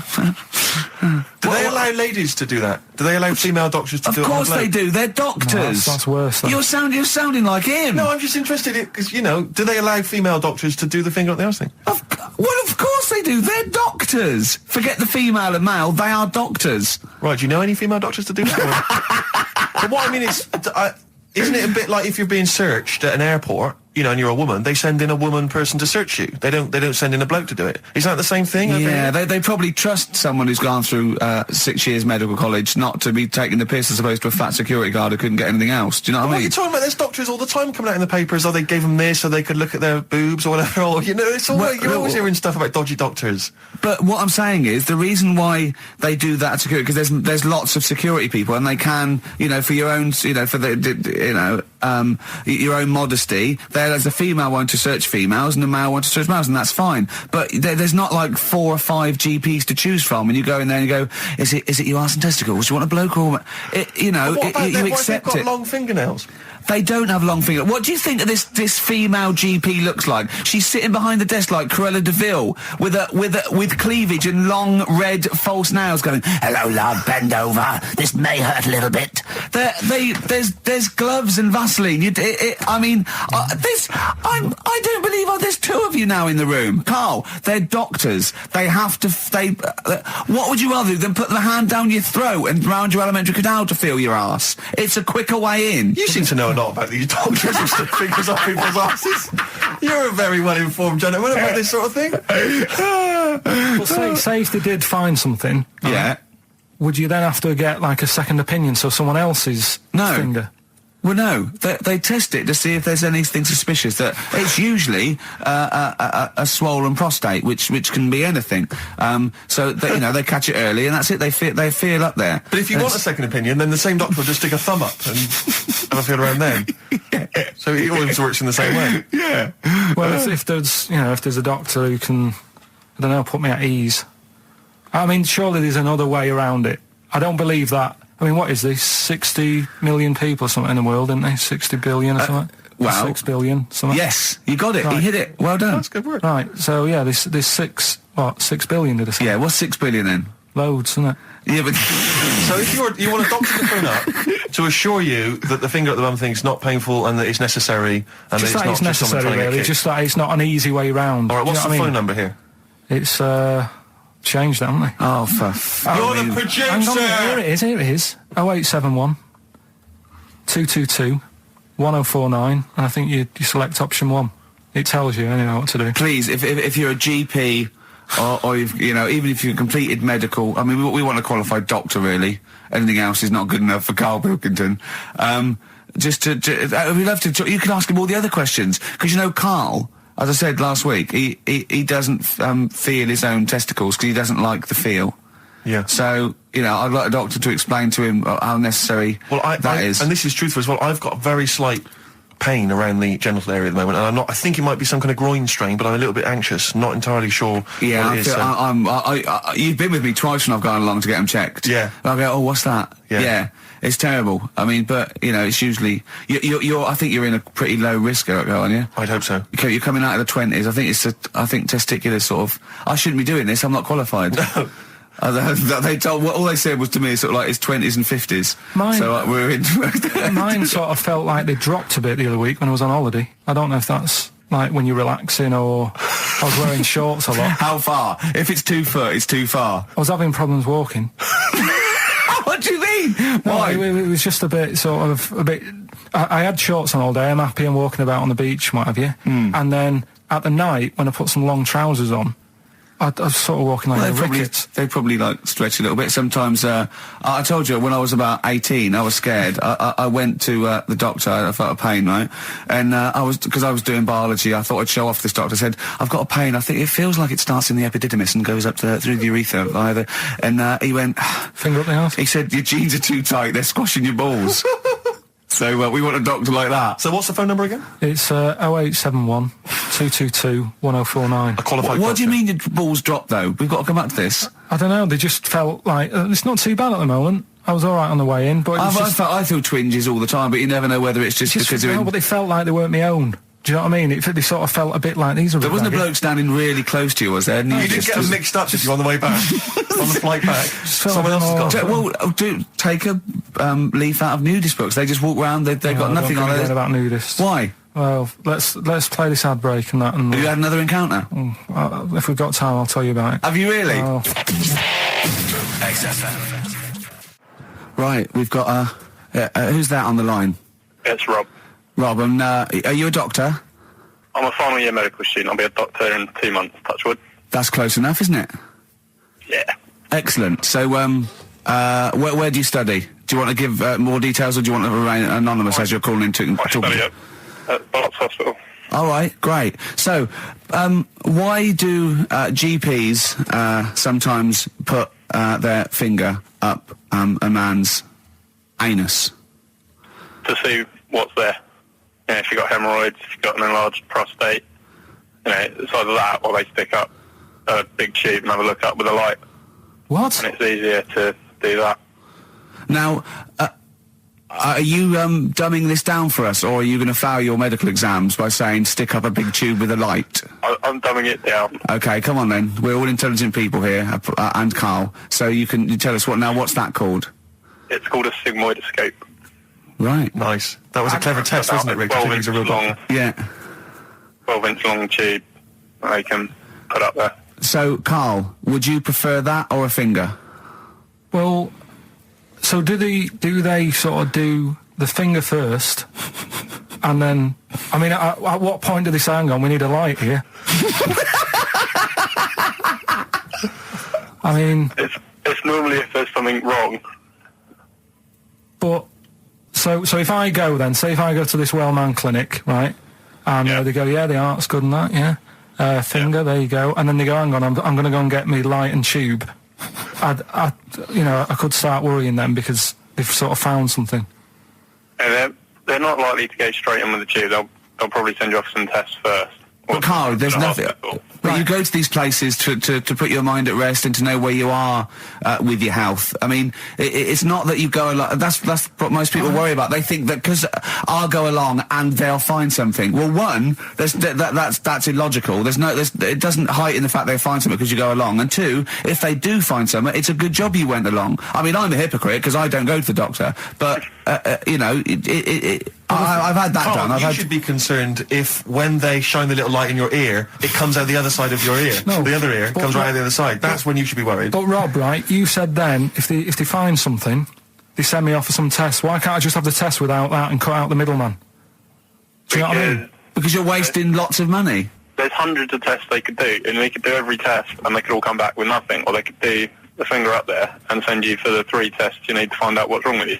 But in this day and age, with all the technology and that, and like brainy doctors and all that, the only way to find out is sticking a finger up there. What are you worried about, Carl? Is it fundamentally that this doctor who's has done 6 years medical training, is it embarrassing to have a man's finger up your ass? I just don't understand how you can get round to that without... But what don't you like? Is it fundamentally you don't like anything up your ass, or is it the fact that it's a man's finger up there? I don't like going to the doctors. It makes me nervous, because I think if anyone searches you long enough, they're going to find a fault with you, right? And especially if they're going that far into you. They're going to find something. And probably not. Well, you know, I just don't... I don't know how to get round to that sort of... that point where you get a... What do you talk to the doctor about? He's like, all right, nice day. Strap your trousers. He goes, he says, I'm gonna just, Most people just shut up and let you do it, and then breathe a sigh of relief when you say there's nothing there. Yeah. But is that at the end of the test, or is that the first thing he does? It's the last thing. So that trousers up out the door. Because he knows it ends conversation. He knows it's a bit of a faux pas. The doctor says, "Oh, I better not kick off with the finger up the arse." Well, what I do is I'll start on with the the head, and then we're down and go. Oh, one final thing, Mr. Pilkington. So Rob, he drops his keys and he goes, "Pick them up." And as you bend over, will you be doing this, Rob? Is this what you're like open to do? You do all these. I'll have to do it at some point. All doctors do it at some point, no matter what they specialise in. So the first one, is the another doctor there to sort of make sure you're doing it right? Not dentists. No, but do you know? Aren't doctors anyway. No. But do you know what I mean? Like, normally it's like a co-pilot will have someone with them for the first one. So when you put your first finger in, will someone be there going, right, you just want to move to the left of it? I've already done it. Have you? Yeah. So that's the thing with a student, you're learning. So you get people teaching and you learn on these things. Can I just point out, Rob, I think I'm right in assuming that you have a glove on. Yep. And there's lubrication. Yep. And it doesn't hurt. No. There you go. What are you worried about, Carl? Who's this person who everyone's testing on in your class? It's not one person. One person. There's like, when a patient comes in and they've got a problem, your boss, the consultant, he does his finger up, and if he finds something, he goes to the patient, is it alright if the student has a feel as well? Then the student puts on a glove, puts the sleeve on the glove, and sticks his finger up and sees what he comes out with. Rob, I wish you could see Carl's face. I mean, his face when you said, and he says, can this fella have a go as well? He looked horrified that he thought it was a free-for-all, like there's a queue of people trying on gloves and going, let's have a go. That looks good up there. What have you found? No, I mean, how come you had to sort of... Is it not something you could test on yourself rather than waiting for other people to come in? Because then, you know... It's an awkward position to get to, really, isn't it? Well, but you can have a good rummage then without feeling too awkward, but to sort of have a go on your first patient when you don't really know what you're looking for anyway, do you know what I mean? Never really thought about it. Because you don't... If you've never done it before, you pop your finger in there, and you've got to sort of look, you've got to have an expression on your face like you know what you're finding. Well, they can't see what you look... They can't see your face. There. You got the big boss consultant man going, now move your finger there and you'll probably feel this. But he's just done it. He knows what's there. Well, what? Oh, so he's already had a go, he's had a feel, and he's going, right, if you feel to the right, that's the conglomerate or whatever. The conglomerate, yeah. Its conglomerate is in perfect working order. Well, I'm still... Thank you, Rob. Thank you. I'm sorry you had to go through this. Carl is probably the worst patient you'll ever encounter in your medical career. Good luck with your finals, and thanks very much. And do you know any female doctors who do this? Or? Thank you. XFM 104.9. Thank you. Josh Rouse, it's the night time on XFM 104.9. Steve Merchant, Ricky Gervais, Karl Pilkington, and what is it time? I think so. Yeah. Oh, chimpanzee, that monkey news. Right then. So there's this monkey, right? In Canada. It's in a zoo in Toronto, I think it is. His name's Pascal, right? And what happened was all the people in the zoo sort of said, you know, what can we do? Sort of spice the day up a bit, right? Yeah. So they left... Embellishing. No way this is a news story. Let him do the news. Okay. So they left... Any dates? Just let him read the news, all right? You wouldn't interrupt Moira Stewart. There's about 2 weeks ago. No, because she always says today, so you know it's news. She doesn't say, right, there was a monkey, right? In Canada, come on, right? Mate, just finish it'll be all night. A couple of weeks ago, in this zoo in Canada. Right. Jesus. They got a camcorder. Right. And they said, let's leave it for the monkey to have a play with, right? So, anyway, they passed it around. Won a BAFTA. And a couple of chimps and that were rubbish at it. They were, like, filming the floor and all that, and the fingers were always in shot and stuff like that, right? But anyway, there was this one chimp called Pascal, right, who... Annoys me that he calls them monkeys, though. They're not monkeys, they're apes. He was a dab hand at it, right? He was, like, filming stuff, really good shots, you know, sort of nice mood and that. He used the lighting properly and all the rest of it. No, he didn't! Is this the news? What are you talking about? Is this the news? Steve, anyway. it's so annoying. You know it annoys me so much. Things like that. He was a dab hand. He was doing really good shots. It really annoys me. Let's hear the news. Anyway, right, so he started... at night, like when the zookeepers went home, he started filming like other monkeys on the go, like whilst they were at it, right? And he was filming them and what have you. The Ron Jeremy of the zoo. You know it's going to end up on the web. So anyway, the zookeepers came in the next day, and it's like, let's see what shots he's got. Anyway, he's got all this, like, you know, all these monkeys at it and what have you. So, this is honestly, you don't know what this is doing to me, Steve. Can I stop him now? So they thought, like, actually, there's a few monkeys who aren't at it enough. Do you know what I mean? They have problems, what have you. So let's give them the videos. That is so untrue. This is so untrue. It's so untrue that it was filmed by a monkey. So it's so untrue. Right? Rick, I don't know who to believe. Oh, Carl, you're talking so much shit again. You must know that's not true. There's no way. There's a load of tapes out. Look at me. Don't keep talking. Look at me. Yeah. You must know that's not true. Can we just hear the end of this news? All here. You had a go at me last week because I didn't have the full story. I've got the full story. You're still not happy. There is no way that by chance, what should we do? Let's give him a camcorder. That could happen. Right. He then films him at it. That might happen. It might happen, but I don't think he'd keep the camera still. Two, they go, hold on, this is good stuff. This is good shit. This porn's good shit. Anyway, look at that. He's got a lovely shot. Yeah. So this is ridiculous. Let me just recap, because I lost my way there. So the monkey has filmed the monkey porn, and now they're showing it to the other monkeys. Is he directing? Can you hear him saying stuff? Can you hear him go... It's just like, you know, Chimp Pimp 1, 2 and 3 and all the rest of it, right? But anyway, so they've got all these other tapes, because what happened was, they said he's quite good at this. Oh, Oh, and the animals, God! And the animals are happy having him around because he's not a human. He's just one of the gang. Do you know what I mean? So they started putting him in with other things like, you know, ostriches. Right. And Talking shit. there was and do you know they have a problem with pandas in Japan? So they've sent him out there, filming a bit of. Where are you going? Honestly, you really annoy me. There's no way this is happening. Can we just hear the end? Why can't he just find a real story about a monkey? Let's hear the end. The end is really that he's going to China. He's filming the pandas and whatever. No, it's not. They wouldn't send a monkey director. They would not send a monkey director. Thunder Road by Bruce Springsteen, possibly the greatest rock song of all time. I don't know. Big words. Big words indeed, but I echo them. Well, we're running out of time. We've got to get on with the show. It's near the end. I hope you've enjoyed it. I hope the scientists stuck in a big, I don't know, hut in the middle of nowhere in pitch darkness, 10 of them. I imagine they've been fascinated, Rick, by the finger up the arse discussion. We had Chinese don't age well, gingers, all that. The big fat kid. Well, actually, they're probably securing the knowledge that if they want to kill some time and it's dark, there's anything better than stick your finger up someone else's arse. Exactly. So enjoy that. But they've been hanging on for Rockbusters clues, I imagine. Here's the answer. So give us the clue again quickly. All right. So the first one was the fella let his wife know how he got the bruise on his legs. Go on. Right. That was Courtney Love. Yeah. Courtney Love. So that's Courtney Love. So that's the first one. CL. So that one's fine. The second one.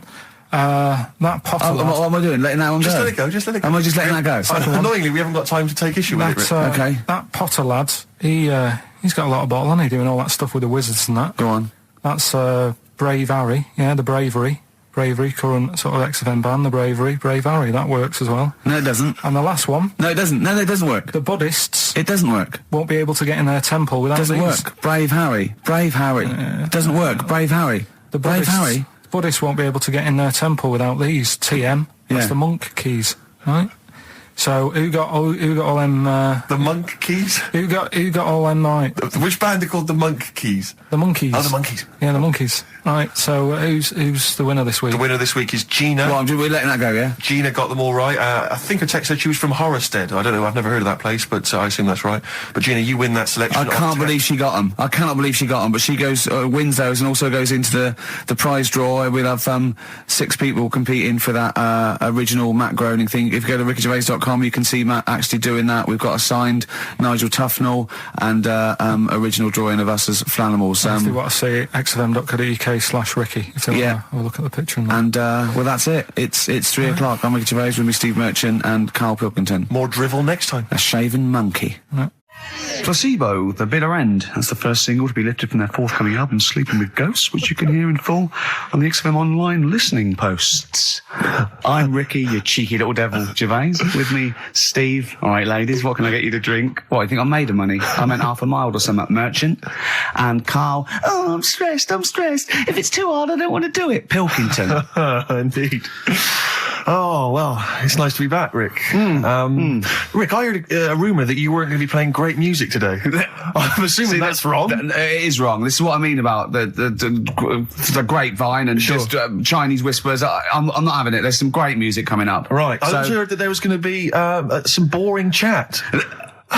Sorry, it's that. Well, I want names. I mean, I don't want to name names, Rick, but that's the gossip I heard. It's totally wrong. I heard it was going to be inane, ill thought out, often stupid. No, Carl's not going to talk so much this week. We're going to try and sort of bring it back to real radio. So that's an absolute lie. Yeah. Great. Good. All right, Carl, had a good week. Yeah, not bad. Have you? Going on holiday now, aren't you? Well, I will be doing later. Tell you about that later on. What? There's a hook. Can I just check? Because there are rules in place, aren't there? Yeah. There was a big bust up in the week. I'm only allowed to wind him up. I'm not allowed to wind him up socially now. I'm not allowed to. What am I not allowed to do socially? I think squeezing the head. Okay. Socially, has been crossed off. Right, okay, and I agreed to that because it got to a head where Carl was really upset and he was thinking of just giving it all in, weren't you? Yeah. Yeah. Why was that?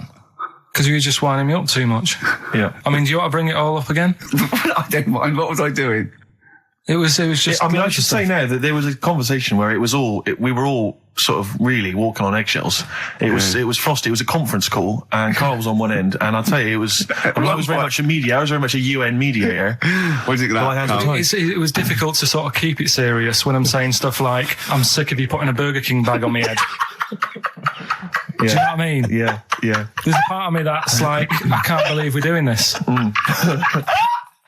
What I like about it is that I'm laughing and going, well, I won't do that anymore. And he's going, you can still do it on air. And like today, I came in, I went to squeeze Eddie, went at 1 o'clock. I love those rules. Yeah. I love those rules. Well, between the hours of 1 and 3 on a Saturday, you can squeeze his head, you can put a Burger King back on his... I can't wait. It's terrible.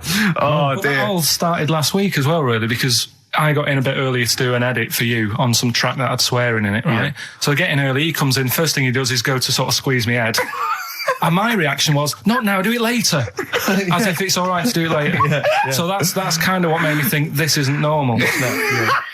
We should just point out, when we say squeezing your head, what exactly does that mean? I put my hand on the front. I do 2 experiments, right? Yeah. One is the side, because you can crush an egg sideways, so I think that's more dangerous. Right. And I actually put my elbows out, and I press like a vice, and I really go for it until it really hurts. And the front one it shouldn't hurt so much, if my experiment's right. I don't know.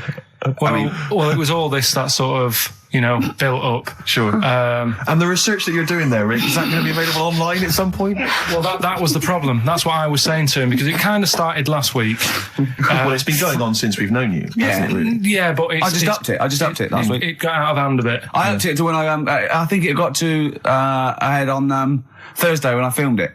That was it, yeah. That's right, I brought in a cameraman to film me torturing him. And there was some people from the 6th floor being shown round. Yeah, some management and that, showing probably clients round.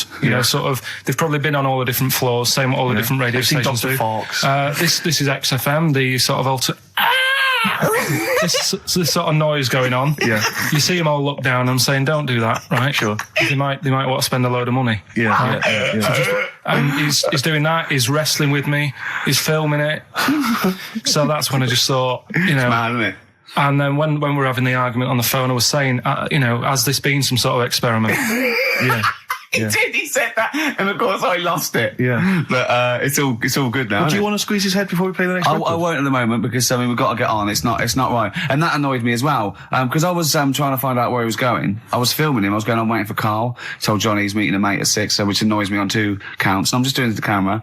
So I'm gonna follow him and just turn up and go, all right, where you been? But then when I came in, he went, I'm meeting a mate, and he told me where it was. So I told him that spoils my fun. Of course.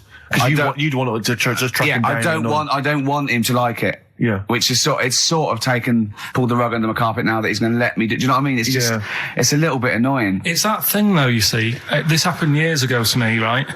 When, you get pally with someone and then you wind each other up and then there comes a time when you just go over the line. Yeah. Right? What happened? Well, it was this lad called Anthony, right? Who was my mate. Yeah. And, we used to sort of always have a little fight in the toilet and that. Right? Sure. Punch each other. No, I want to wipe it. And the punches, used to get harder. And stuff. And then, so he hit me harder. Turned out into a proper fight. Yeah. I chipped his tooth on the sink. Right? Right.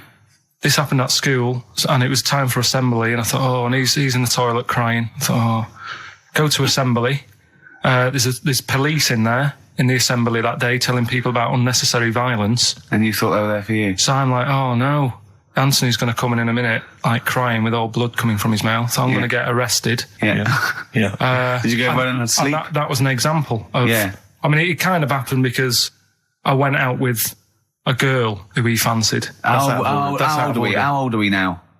About 8 or 9. I think that's out of order, going out with a mate's girl. Yeah, but she didn't like him. He had like big ears and that. He had no chance. You're so why should I? No, but do you know what I mean? All right, I haven't got the looks like I used to. Sure, when you were 8. But that's before the stress of having head squoze and that sort of thing. I have aged a lot. Having your head squoze. I love your own grammar. I know, that's the past tense, is it? Squeeze or to have squozed. Oh, he did squoze his head. Yeah. Oh, brilliant. So, what about a bit of Bowie? Be my wife. Karl, I'm asking you. I think we can squoze that in. Be my wife, Karl, come on. Will you miss me on holiday? No. Really? No. What? He's joking, I assume, Steve. Well, I don't know. Can you tell? I can't tell whether he's serious or not. What do you mean, no? No, definitely not. I mean, I might, when I get back, I'll go, oh, just have a quick chat, but I'm not going to be sat there going, oh, I wish I was back in London for Ricky to, you know. Squoze my head. We've sorted the head problem out. Yeah. No, I still won't. No? Okay, well, that's still what I'm saying. I was with Karl in the week. I think it was Tuesday or Wednesday. And was it last week? There was a programme on about the child who was older than her mum. A child that was older than her mum? Yeah, right, which he was looking forward to as much as Oliver, the humanzee. Humanzee, yeah. And I didn't see it in the end. Did you miss it as well? I missed it. So and it's what it is this little girl, and she's got an ageing thing. So he was telling me about this. It's all from him. He went, and what it is, right? She's about 5, right? But she's aged, so she's actually 90. Right? And I went, oh God, really? He went, yeah. And then he went, could she get served in an off licence? I went, no. He went, well, that's not fair. I went, what do you mean? He went, well, I said, she's 5 years old. She's a 5-year-old girl. He went, yeah, but she's got the body of a 90-year-old. So, oh God, let her have a fag. Wouldn't you let her have one if she... If she asked? Yeah. If you worked in an off licence and she wandered in, right, and...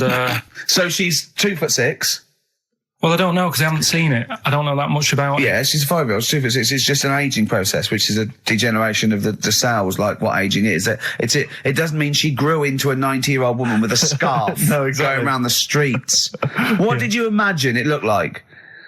I don't know. I mean, she's ageing fast, yeah? Yes, but it's more to do. It's not. Yes, yeah. Because it was saying that her mum and dad are pretty stressed out about it, and I kind of thought, well, you'd be forever buying birthday presents.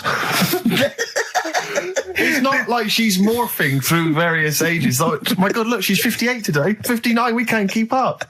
Well, how's it It's work? not that. It's not like she's got- it has the same effect as aging on the body. So at a cellular level, there's a degeneration as quick as if she'd gone through. I don't know. I got this from you. I'm guessing, Karl.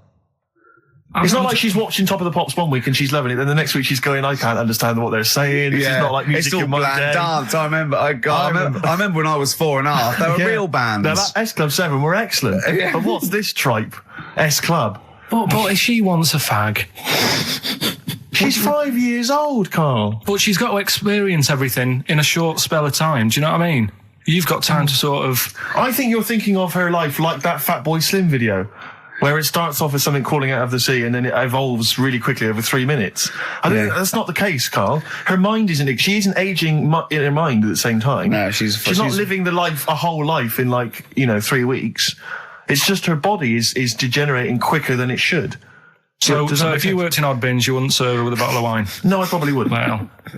Unless she had some ID, which That's would a probably bit cruel, be fake. isn't it? I said, well, on that and on top of all her other problems, he wouldn't even give her a glass of... Yeah, a bottle of wine. And her ID wouldn't look right because she's aging all the time. The photo would never match. Yeah. Look at my hair there. That was last week. Well, it was 2002. Exactly. Oh, dear. We don't know enough about it, so... No, I haven't seen it, so yeah, maybe we should apologise because that could sound callous and cruel because I don't know what the whole It was just the title. the vibe of the I know it was the title that It was excited something you. like, I'm older than my mum. No, it's the child that's older than her mother. Well, Yeah. so that was weird. There was some good stuff on in the week. You missed that, later. did you? You didn't watch that? Didn't see that. Saw, Maybe someone have it on video for you. yeah, if you taped it and you send it in. Watch it on fast forward, she'd really age then. Imagine that. Whoa! Well, we got some weird stuff to talk about though. What? Coming up later. What? Darren Brown. Oh yeah. That was interesting. I know the fact that the track, we've just talked about him asking me nicely not to squeeze his head when people are around, and a girl who ages so quickly she should be served in odd bins, and he goes, but we've got some weird stuff coming up. That's Carl's world. Yeah. That's our song, isn't it, Karl? Leave all this misery behind, isn't it? Touring breaks, painkiller. That's what I could do. I could sort of give you a little local anaesthetic and squeeze your head and see how far it would go before... Style, I want to get back off holiday. Oh dear. Rick, I was watching music television this morning just before I came out. I love it. I kind of agree with Wyclef Jean. Yeah. That just because she dances loco, it don't make her a hoe. No. But I can't help but feel she's not helping her case. I mean, she's there every night, basically, getting them out for the lads. I know. For money. Yeah. I mean, I don't mean that she's a hoe or a whore, as we say, but I can't help but think if you think people are slagging you off, calling you a whore, get a different job. Because I'll tell you this, you like the money. Yeah. She likes the easy money. I'll say this. If, basically exposing and sort of wobbling round your minge, tits and arse doesn't make you a hoe, what does? I don't know what does. Look at Carl's head, just went down there, He doesn't like this sort of filth, He's thinking about Maxine. That's Who's Maxine? That's her name. Pot on your red shoes, Maxine. Oh, is it? Yeah. It's a moving song. What's the horse about at the end? Horse, I've never understood that. Is Wyclef doing all right? Is he? I'm always a bit concerned about the Fugees, because I heard Lauryn Hill's her new album's apparently not very good. Nas, or whatever his name is, I don't know what's happened to him. He's disappeared off the face of the earth. I've got a soft spot for him all. I think he popped up too much. I think it was a bit ubiquitous, jumping up on everyone's. He's a funny bloke as well. Wyclef. He's a lovely man. He's a good guy. Good luck to all the Fugees. So good luck to all the lads from the Fugees. Any other bands you're concerned about? Hepburn. What the hell? What has gone wrong with Hepburn? Oh, it does make me worry. Well, do you want to do give some stuff away? I suppose so, Carl. We could, yeah. Yeah, set it up, set it rolling. What is it? Which of your many competitions is this? Songs of Phrase. Talking of competitions, I remember last week there was a big argument that Carl kicked Steve off the team because he was getting a little bit uppity and trying to take it over. Pub quiz, isn't it? Pub quiz, yeah. But then you let him back in, didn't you? Well, he was all right. He came to me afterwards and said, you're not going to kick me off, are you? I said, well, yeah. He came back sort of, I suppose, begging. Was it embarrassing or? Well, no, it's just, he learned his lesson. He realised he's overstepped the mark, like you have this week. Yeah. Do you know what I mean? We've all learnt a lesson. Yeah, we've all learned a lesson. But I won the quiz, didn't I? And you didn't. Well, that doesn't matter. The thing is, I won all the money, didn't I? Please bear in mind it's taking part that counts, Rick. Yeah, sure. I wasn't winding you up in the quiz though, was I? And all your team was older. Yeah. Well, what's that got to do with it? You've got a collective age, your team, of about 300. No, one of them was one of them's actually 5, but she just aged a lot. I think when I took the 11 plus, we were all around the same age. That's what I mean, right? Your team was a lot older. What was our average age, would you say? Average age probably 30. Right. Yours at least 41. No. Definitely. No. Definitely. Only 2 of us were 40 and 3 were about 30. No, rubbish. Yeah. Who's 30? Martin, Glenn's about 36, yeah. About 30, but it all helps, doesn't it? And helps. And you've all got... And I was under 30. And I was under 30. And you've got a better general knowledge. yeah. We were cheating. We knew more. You just knew more stuff. Yeah, that's not allowed, is it? Proper quiz time, But I wasn't winding you up though when I won. I wasn't gloating or anything, was I? No, that's all. When you kept sort of counting it in front of me and... Like he hasn't got enough cash already, Carl. How much was it? How much was the prize? I can't say. It'd be gauche. Right.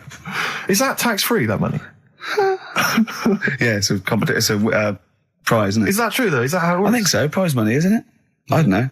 Well, otherwise, I assume you'll be declaring that. Yeah, will we? Yeah, you'll be paying tax on that. Yeah. Because you know where people... I mean, the taxman could contact you via XFM at any time just to check that if you wanted to. Sure. Okay, prizes to give away this week. You've excelled yourself again.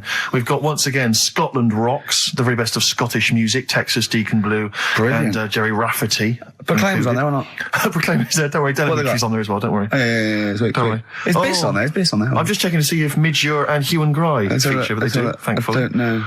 The Rosillos as well. Oh, brilliant. That's great. So I look forward to that. Is Lulu on there or not? Is she not on there? I can't see her, actually. She's not on there. But the Wets, are the Wets on there? All the Wets or not? Fairground attraction. Brilliant. That's on there. So is Wee Hootie McTooth on there? And is Jamboree? What's this? This is another arbitrary compilation called Strange and Beautiful. The X-List album, which is quite good. The new album by the White Stripes. The DVD Walking with Cavemen, that TV show that's on VHS. It's still got the price on there on VHS in case you haven't seen it. Fight Club and the best-selling book from Michael Moore's Stupid White Men. So actually some quite good prizes there, Carl. Not bad. All right, Carl. What's this competition? Right, Songs of Phrase. It's where I get a line that sort of is said a lot on the show or has been said quite a lot on the show. Yeah. Is this one Stop Squeezing Me Head? No. Oh, I could have done that. Yeah. But what we're doing is my favourite. The Elephant Man's my favourite film. Is that the phrase? Yeah, that's the phrase that we're looking at today. The Elephant Man's my favourite film. It is as well. It's his favourite film. I know. What is that again? So, 'cause it's funny and sad, and it's you know exactly what you're going to get. Yeah. They promise you an Elephant Man, that's exactly what you get. Yeah. It's good. Have you seen it, Steve? I have seen it. It is good, isn't it? Yeah. Do you remember at the beginning of the Elephant Think Man? of that. Having that as your favourite film of all the hundreds of amazing films. I mean, It's a good film and it's a moving film. Yeah. But I can't imagine it's a film I would watch endlessly again I and don't again. care about a bloke with an elephant's I head. watched a little bit of it again the other night. It's one of them that, just sort of reminds you. You know what annoys me when he goes, "I am not an animal." He is. Well, I mean, he speaks like one. And what doesn't And help? he's got And he looks like one. Yeah. But it was a bit unfair because they never let him look in a mirror because he's a bit odd looking. It upset him. Yeah. So his hair was always a mess. And that made him look worse than he actually was. Yeah.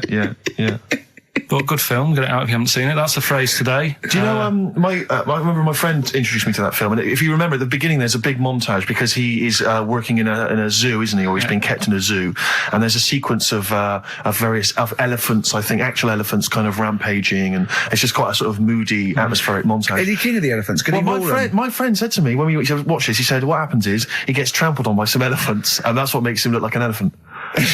And I went, right. And I watched it and I thought, that's not the case. And I tried to explain it to him, and he's, to this day, still convinced that the Elephant Man, it's like when Spider-Man was bitten by a radioactive spider. Yeah. It was his man, wasn't The it? Elephant Man. The power of an elephant. Was it his mum who got... He never forgets. Anyway. Be careful. Is it his man what? Wasn't it his mum who was pregnant and then they ran over her? And No, I don't think so. that's the impression I got from it. No. You are joking, aren't you? No. I thought, I honestly... Anyway, right, so the phrase is, my favourite film's The Elephant Man. Hold on, wait a minute. There's 5 songs make up that sentence. Yeah. Right, this week. Have a listen, see if you can work out the songs. Email in, ricky.gervais@xfm.co.uk, right? And you win all that stuff Steve just said. So, right, here we go then. The Elephant Man, he's my That was nicely done. Genius. All right. Let's hear it again. Here we go. The Elephant Man, he's my favorite. 5 songs there. The Elephant Man not is so hard this my week, which is favourite good. film. Well, I thought we'd make it a bit easier. Make it a bit easier. Yeah. All right. Just one more. The Elephant Man, he's my favorite. Email only ricky.gervais@xfm.co.uk. Brilliant. A bit of hip-hop hooray, a bit of a rap classic. Although you may not have heard it before. Basically, they then go on to give shout-outs to lots of Players Club. Sweet. So we'll end it there. That was Rappin' for Tay and the song Players Club from 1994. Still sounds brilliant. It's still hip-hoppity though, isn't it? It is indeed, Rick. Let's have some adverts. It's the Mock Turtles. XFM 104.9. I'm Ricky Gervais, with me Steve Merchant and Karl Pilkington. Karl the K-Man Pilkers.